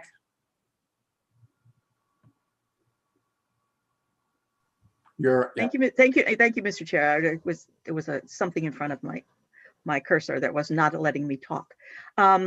Could we ask the sponsor whether I misunderstood her intention and whether this is supposed to be statewide or whether it's discretionary? Sure. Representative Morales.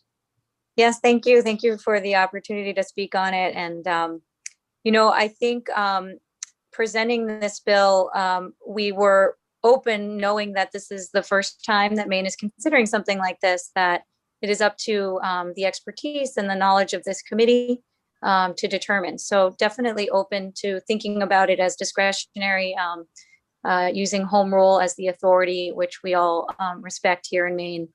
So I think the initial idea first was not that it was discretionary, but I'm definitely open to that particular idea. Thank you. Any other questions or comments? Representative Head?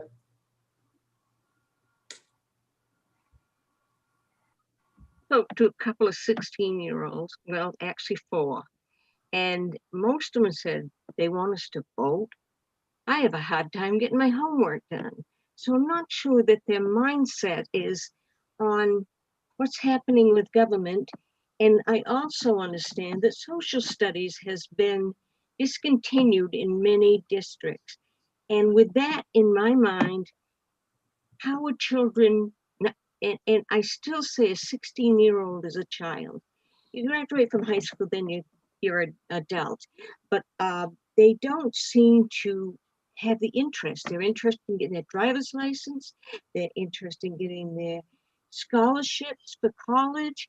They have so many things going on in their minds that I'm not sure they would pay proper attention to the candidates and what the candidates stand for. So I'm going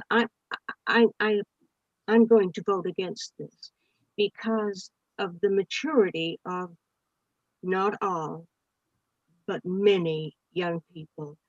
The disinterest, and that's a terrible word to use in this, but I think they're interested in so many other things at 16, 17. By 18, they start to think of, I'm an adult. I've got to start thinking about the direction I want my state to go in.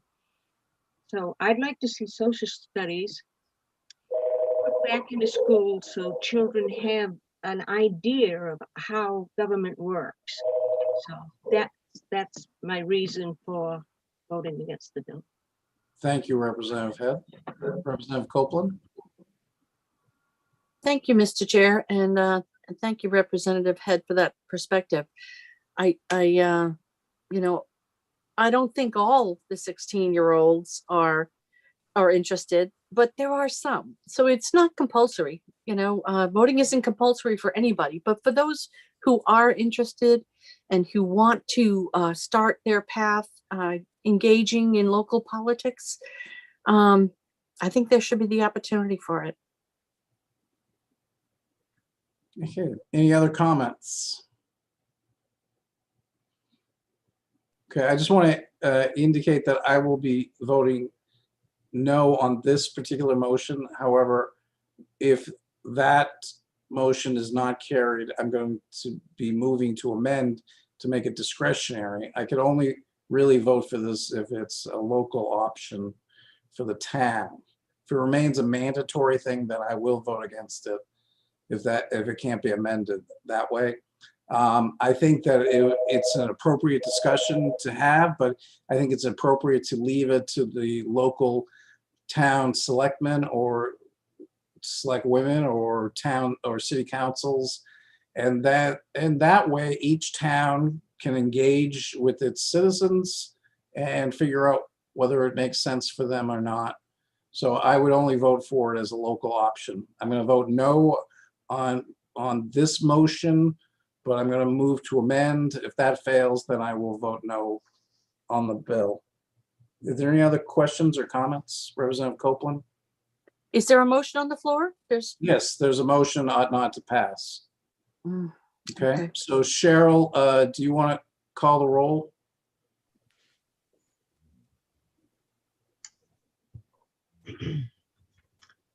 LD 1051 ought not to pass. Senator Joseph Baldacci. No.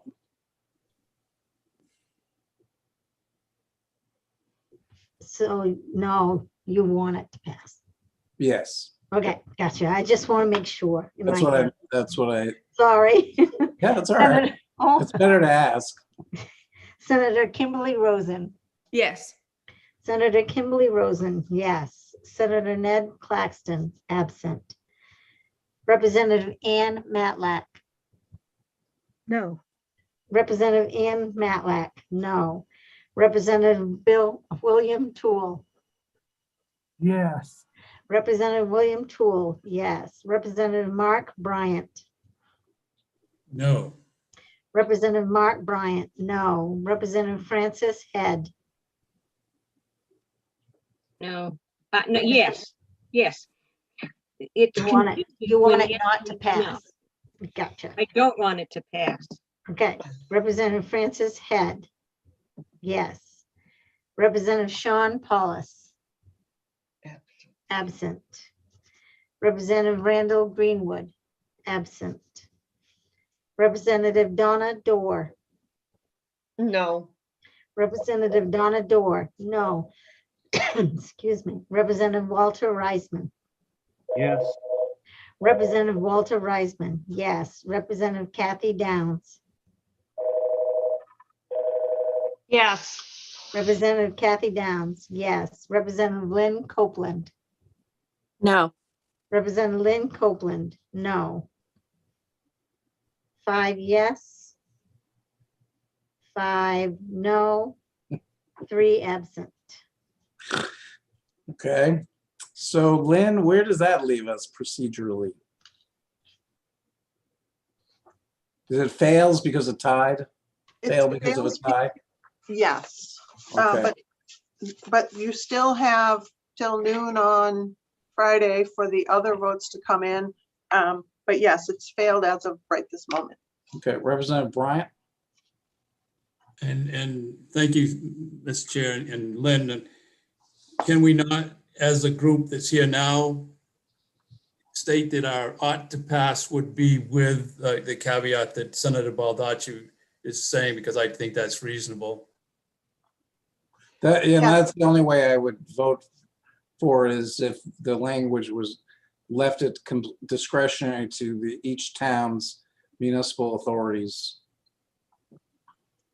If I may, Mr. Chair, Yes. this has happened with this committee in the past where the votes aren't final and a minority and majority have swapped.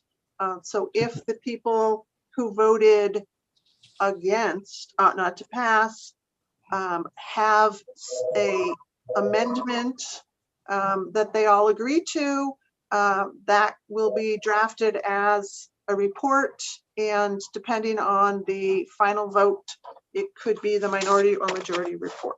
Okay, so I need to hear from Representative Bryant, and Representative Copeland. Need to hear from Representative Reisman and Representative Matlack. I'd like it to be ought to pass as amended, with municipalities having the discretion to enact this or not. Yep. Representative Reisman? No, Representative Reisman voted for ought not. Oh, he did. Okay, who was the other? Oh, Representative Dorr. Representative Dorr, are you okay with that? Okay. So that would be the amendment then. Okay. It's good discussion. Hold on, I'm just gonna pull up my calendar.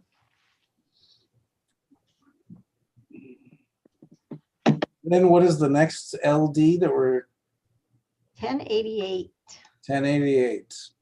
Go to it. Oh, Lynn. Thank you, Mr. Chair.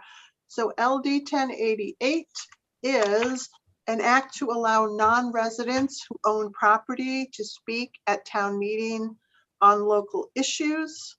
Let me share my screen on this. So this bill, as I said, allows non-residents who own residential property in a town to speak at a town meeting. This was presented to you, sponsored by Senator Moore. There were some proponents who came and spoke, Roberta Manter, Albert Calv, and I'm not going to say the other names because I'm very bad at pronunciation, but basically the testimony in favor was allowing taxpayers to have some form of say. The opponents was MMA, who spoke against this bill and talked about the history of why it's been limited to residents, and talked about the level of a commitment difference between a resident and a non-resident. There was discussion in the committee, and I believe Maine Town and Clerks Association may have raised this, but the committee did discuss about how this bill was limited to people who own residential property as opposed to all property. So the matters that were raised during the public hearing, again, had to do with, it leaves out non-residents who don't own real estate, non-residents who own commercial property. And the other issue was, does the existing section of law apply to city councils as well as town meetings? So town meetings, you'll recall the statute states that there needs to be a vote by the members, by the town residents present to allow a non-resident to speak. MMA talked about the difference in types of legislative bodies. Municipal town meetings are different than city council meetings. But this language, and for some reason I just can't find my file. I'm having one of those days, but this language was specifically focused on residential property owners and town meetings. Okay, any questions for Lynn? Representative Toole? Thank you, Mr. Chair. Could we have Rebecca Graham explain to the committee the difference between, from MMA, explain the difference between a town meeting and a public hearing? Because I know sometimes people use those terms interchangeably, and I think folks need to hear the difference and the nuances there. Okay, can we bring her in?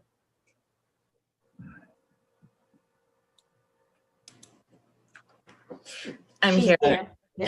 I'm sorry, I was transitioning and I couldn't hear completely what Representative Toole was asking. Representative Toole, why don't you rephrase your question? Yes, thank you, Mr. Chairman. So my question was, for the benefit of the committee, could you explain the differences between a town meeting and a public hearing? And what is and is not allowed in each, and what role that has in municipal government? Sure. Thank you, Representative Toole, for that question. Town meeting is essentially the same thing as this legislative body when it votes within its chambers. So town meeting is the final legislative act of a municipality. During public hearings, during select board meetings, during planning board meetings, everyone has the right to have a voice and has the right to interact in order to influence or comment on their mutual desires. Town meeting, however, is the final legislative action. So it is the equivalent of being asked to come before a work session, be able to speak in order to have that right to speak, or the fact that we can't at all speak. We need to actually establish a relationship with someone or ask a representative within the legislative body of the House or the Senate to speak on our behalf within that scope. We don't have, as the outside entity, the ability to have a voice because we were not elected, but you folks were. So that's the carve out within the town meeting. There's nothing that prohibits individuals from speaking, including non-residents, at the public hearings within a municipal and any other municipal section. It's just the town meeting piece that is the legislative piece. So, and I thank you for that. So basically, if we were to pass this, it would be the equivalent of Speaker Fecto inviting you to come in and debate a bill on the floor of the House, in a manner of speaking. I mean, we as members are free to debate and discuss a bill, but when we want to hear comments from the public, or when the public has to participate, that's in a public hearing, that's in a different setting, as opposed to a deliberative body, correct? That's correct. The one exception is that individual has the ability to ask the legislative body for that right to speak, and that legislative body can vote whether or not they want to accept that. So again, it requires them establishing a relationship and allowing that community to say, yeah, okay, we'll welcome your voice at that point in time.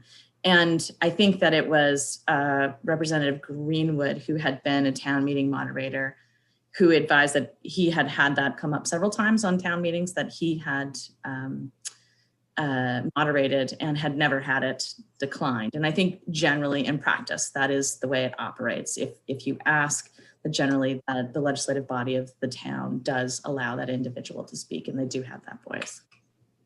So I would just indicate that Senator Moore is here, as well as Rebecca Manter and Cheryl. Why don't we just bring that in? I think Senator Moore, who's the sponsor, should have an opportunity if she needs to address some questions or concerns that were raised.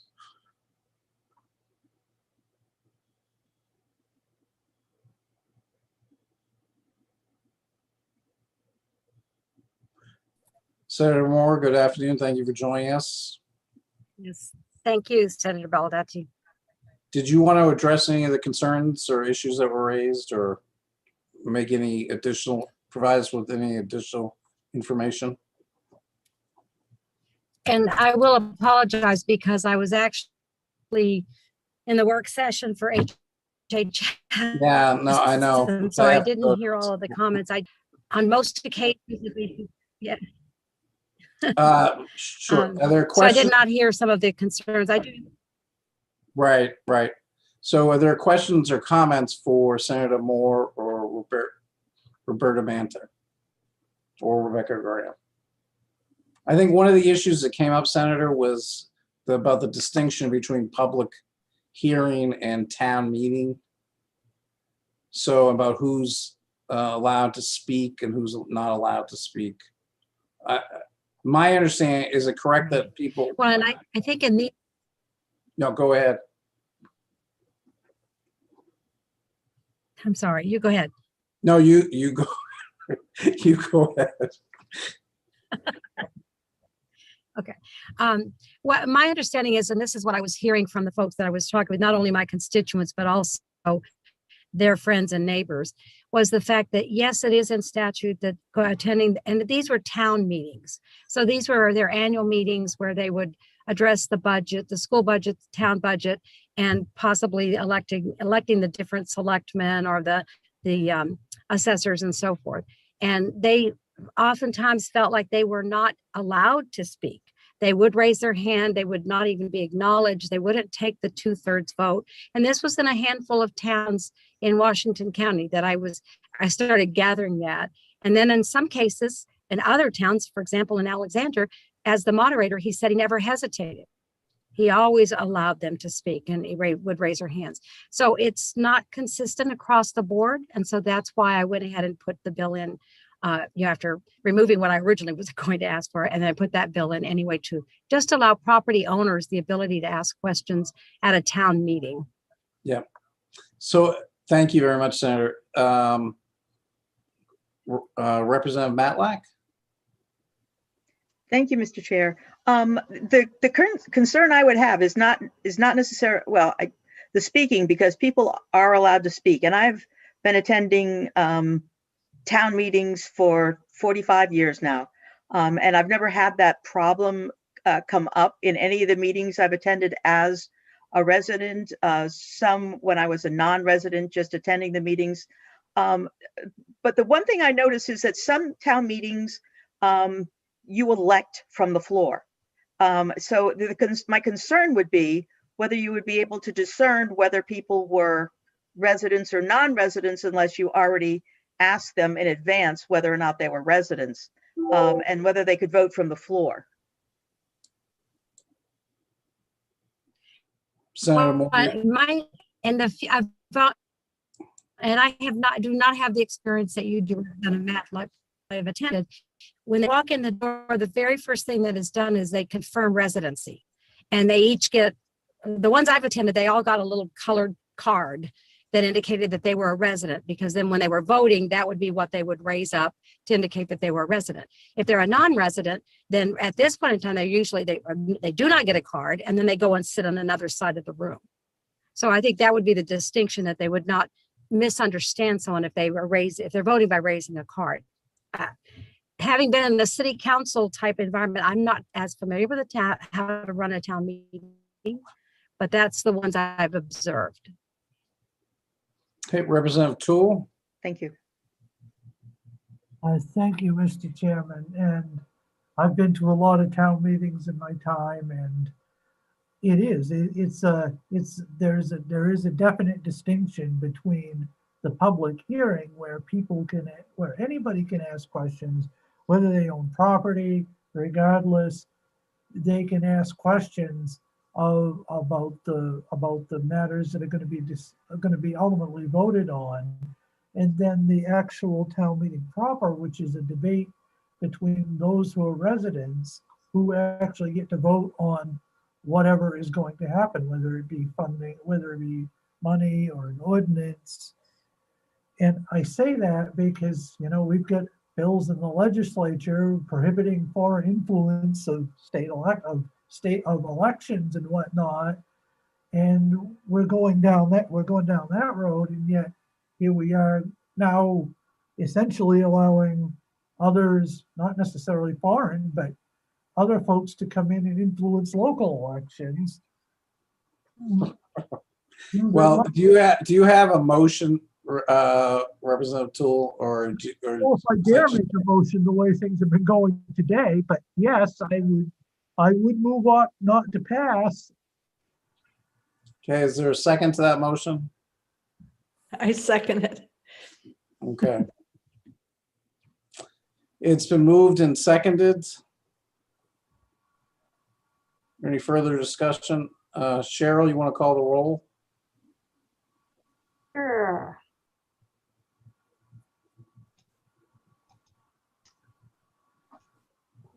LD 1088 ought not to pass. Senator Joseph Baldacci. No. Senator Joseph Baldacci, no. Senator Kimberly Rosen. Yes. Senator Kimberly Rosen, yes. Senator Ned Claxton, absent. Representative Ann Matlack. Yes. Representative Ann Matlack, yes. Representative William Toole. Yes. Representative William Toole, yes. Representative Mark Bryant. Absent. Representative Francis Head. Yes. Representative Francis Head, yes. Representative Sean Paulus, absent. Representative Randall Greenwood, absent. Representative Donna Dorr. Yes. Representative Donna Dorr, yes. Representative Walter Reisman. Yes. Representative Walter Reisman, yes. Representative Kathy Downs. Yes. Representative Kathy Downs, yes. Representative Lynn Copeland. Yes. Representative Lynn Copeland, yes. Representative Mark, Cheryl, Mark, Representative Bryan has now joined us. I apologize, thank you. Yeah, we're voting on LD 1088 ought not to pass. Representative Mark Bryant. Yes. Representative Mark Bryant, yes. 9 yes, 1 no, 4 absent. Senator Baldacci, do you have a minority report? Yes, ought to pass. Representative Rice, when you have your hand up. Yeah, I think that tally came out to 14. We only have 13, right? Oh, yeah. 8. Well, I screwed up. It's because I put Representative Bryant as absent, and then he came back in and voted. I apologize. Thank you, Representative Reisman. Representative Matlack. Yes, sir. I know that I don't know if we've closed this work session or not, but Representative Toole was absent for our very first work session, and he would like to register his vote. Sure. Cheryl, that was on LD 805. No, 889. It was requested to ought not to pass by the sponsor. I would concur with that. Oh, yeah, that's right. Okay. So Representative William Toole is a yes on ought not to pass for 889. Okay. Is there any other matters that need to come before the committee? Okay, I guess Lynn has her. Yes, Go right ahead, Lynn. Mr. Chair, we have two bills to do a language review. I think I indicated to the committee that there were three, but there's actually only two. And so I'm going to start with LD 1010. And let's see if I can share my screen. So LD 1010 is an act to establish the main service fellowship program. And that was an ought to pass as amended, and an ought not to pass was the minority report. So let's see if I can get this going. So this is the majority report amendment, and the amended language is highlighted. You'll recall that we changed the word citizen to individuals because the intent of this bill is to allow people from outside of the state who want to devote a year of service in the state to participate.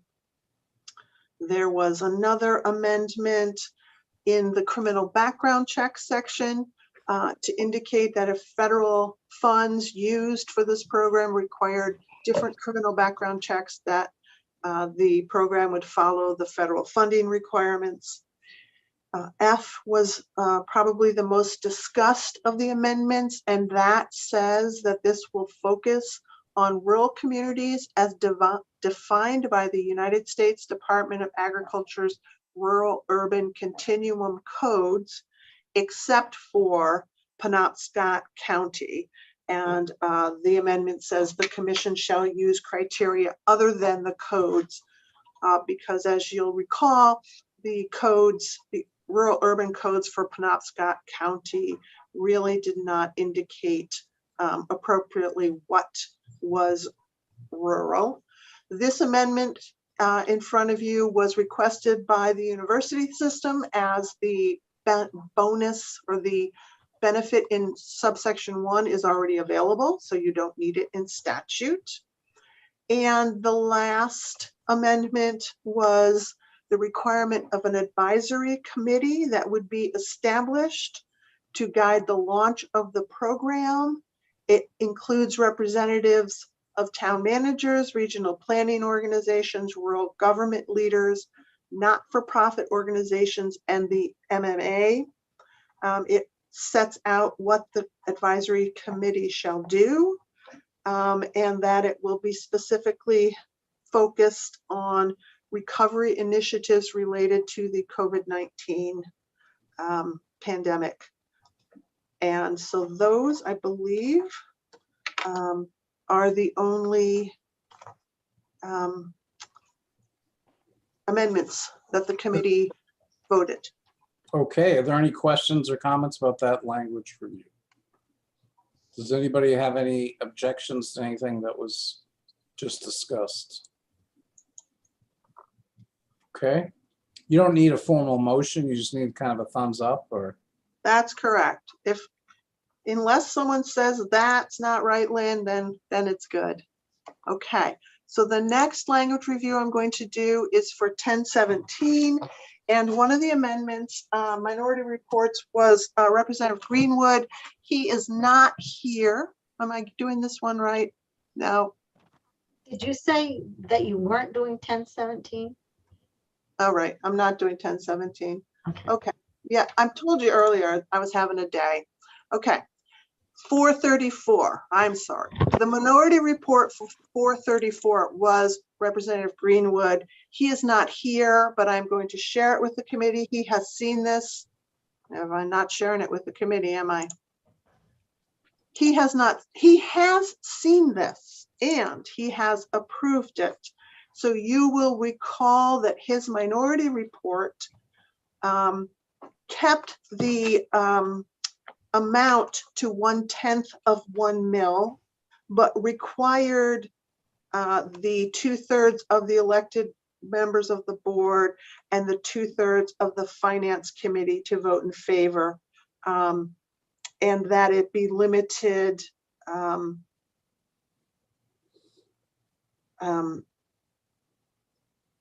it would be limited, that they could only issue these bonds if the existing ones were paid off.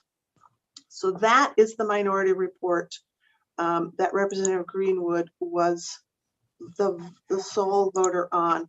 The majority report, which I'm going to share now,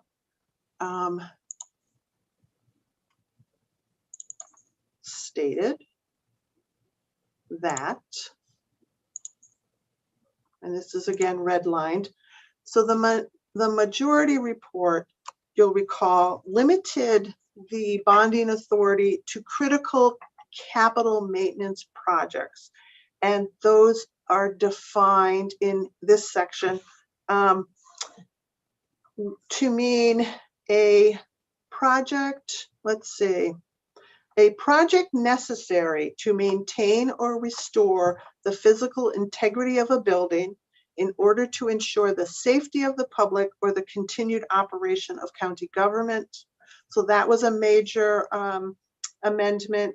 The other one was that you lowered the amount of the bond amount from 1/10 to 1/100th of a mil. And it had to have a majority of the county commissioners to vote in favor, as well as a majority of the county budget or finance authority voting in favor. The committee discussed that you wanted this to apply regardless if the budget or finance authority was advisory, the way it's drafted. The nature of their authority in other situations is not apply in this one.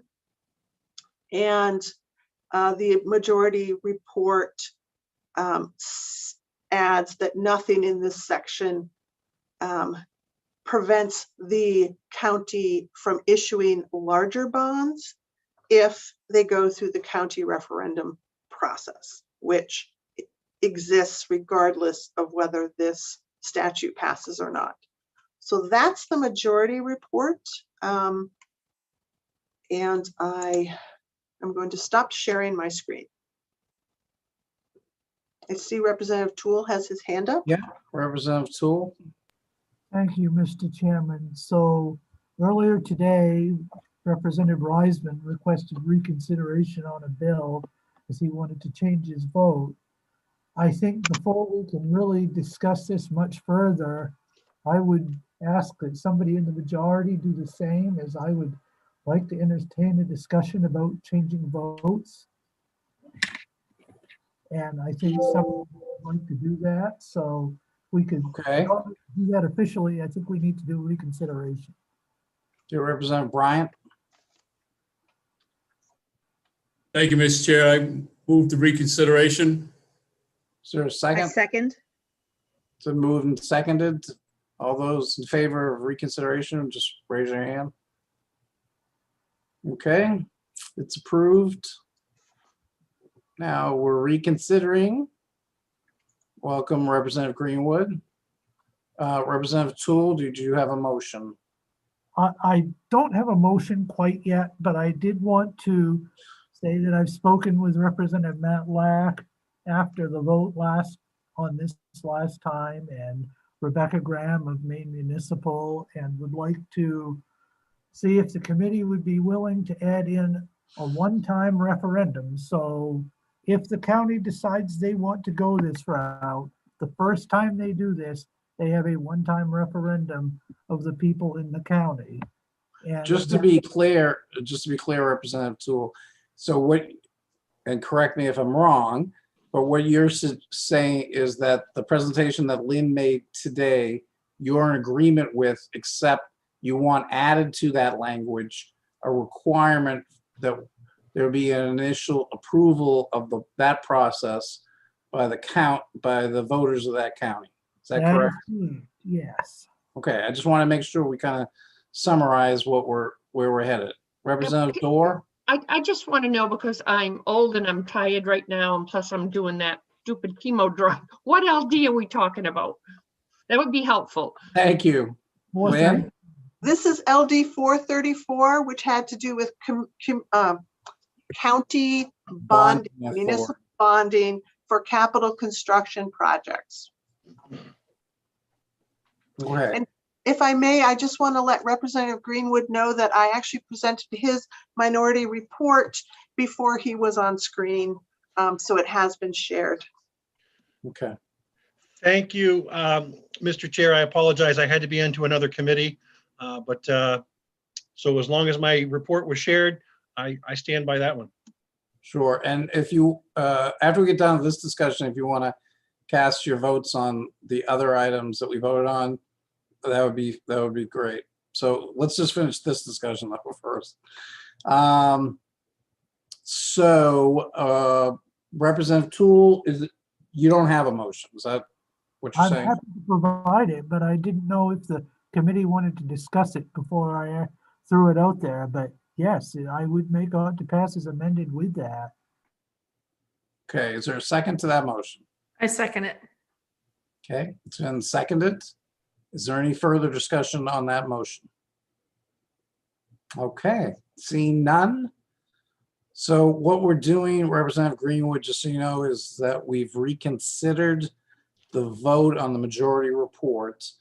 We're adopting the amendments that Lynn has outlined, but we're adding to it that the county, each county will have to have one referendum from their voters approving of that as a change. They won't have to have recurring referendums, but we want the policy change to be endorsed by the voters of the county as well. Representative Bryant? Thank you, Mr. Chair. And maybe for the analyst, does that now make that a mandate? And does that also have some fiscal note coming with that change? Representative Bryant, for that question. I have not given this a lot of thought, but I do not think it creates a mandate because it is optional for the counties to go out to referendum to request this approval pursuant to this statute. There's nothing in the statute that would prevent the municipality from doing this, but it also is not required. Okay. Is there any other discussions or questions? Okay, Cheryl, do you want to call the roll on ought to pass as amended? Yes. Amended. LD 434 ought to pass as amended. Excuse me. Senator Joseph Baldacci. Yes. Senator Joseph Baldacci, yes. Senator Kimberly Rosen. Yes. Senator Kimberly Rosen, yes. Senator Ned Claxton, absent. Representative Ann Matlack. Yes. Representative Ann Matlack, yes. Representative William Toole. Yes. Representative William Toole, yes. Representative Mark Bryant. Yes. Representative Mark Bryant, yes. Representative Francis Head. Yes. Representative Francis Head, yes. Representative Sean Paulus, absent. Representative Randall Greenwood. No. Representative Randall Greenwood, no. Representative Donna Dorr. Yes. Representative Donna Dorr, yes. Representative Walter Reisman. Yes. Representative Walter Reisman, yes. Representative Kathy Downs. Yes. Representative Kathy Downs, yes. Representative Lynn Copeland. No. Representative Lynn Copeland, no. 9 yes, 2 no, and 2 absent. Okay. And the minority report. So Representative Greenwood's minority report. Yeah, Yep. my vote is for the minority report that I've already submitted to Lynn. Yep. And Representative Copeland, is that the same minority report? Or do you have your own? I don't know what his was that he sent. Is His was to allow the 1/10 of a mil, but have it they needed to have 2/3 approval of both the commissioners and the budget committee. I see that, and that's what I'm not in favor of. So maybe I voted wrong. I wanted the 1/100th. Yes, so that's the one we just voted for. All right, so then my vote should be yes. I apologize. Okay. Lynn? I just want to clarify for Representative Copeland. So there was the original majority report, which was the 1/100th plus conditions. And now there's the new amendment is the same plus the first time referendum. So are you in favor of the first time referendum being added? To the 1/100th, right? Not Yeah. the one. Yes. Yes, that's fine. I apologize. No, that's all right. It's all part of the process. Are there anyone else with any questions or comments about this matter? Okay, while we're all on screen, Cheryl, can you give run through the votes with Representative Greenwood so he can cast his votes now? I will. Yeah, I just wanted to get that one settled. All right, Representative Greenwood, are you ready? I will try to be ready. I don't have the bills in front of me, so if you could read the title and then what the motion was. Yes, I will do that. LD 1088, an act to allow non-residents who own property to speak at town meetings on local issues. Ought not to pass. And it came out to be 9 ought not to pass, 1 ought to pass, and 3 absent, as you are one of the 3. So the motion was for ought not to pass. Correct. I would vote no. So is your minority report with the ought to pass? Again, I wasn't there for the discussion. Did the original bill only allow property, dwelling owners? Then I guess my minority report would be to amend that to allow taxpayers to speak at town meeting, but again, clarifying that it's only to speak, not to vote. So I would, I was the other minority vote, so I'd be happy to join that report to allow taxpayers to speak at the meeting. That's why we have erasers. That's why we have erasers, okay. Yes. So, go ahead, Cheryl. Okay, all set, Lynn? Yes. Okay. The next one is LD 1051, an act to promote civic engagement and voter participation for young people by lowering the voting age for municipal elections to 16 years of age.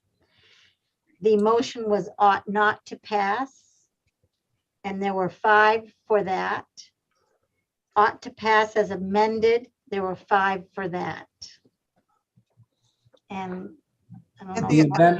The amendment was to allow, the ought to pass as amended was to allow municipalities to decide whether they wanted to do this or not. So my vote would be ought not to pass. So now it's 6 ought not to pass and 5 ought to pass as amended with 2 still absent. The next one is 1034. An act to provide funding to support the Permanent Commission on the Status of Racial, Indigenous, and Maine Tribal Populations.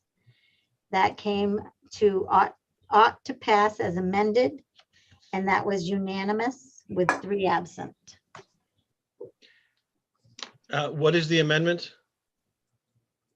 The amendment was shared. The amendment set out in the statute what the positions that were being funded by the bill. So what the executive director of the commission would do, what the responsibilities would be.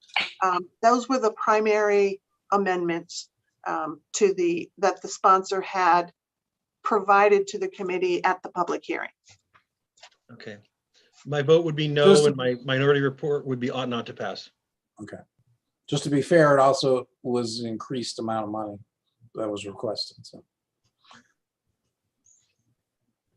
Okay, we have one more, I think. Yes. next one is 805.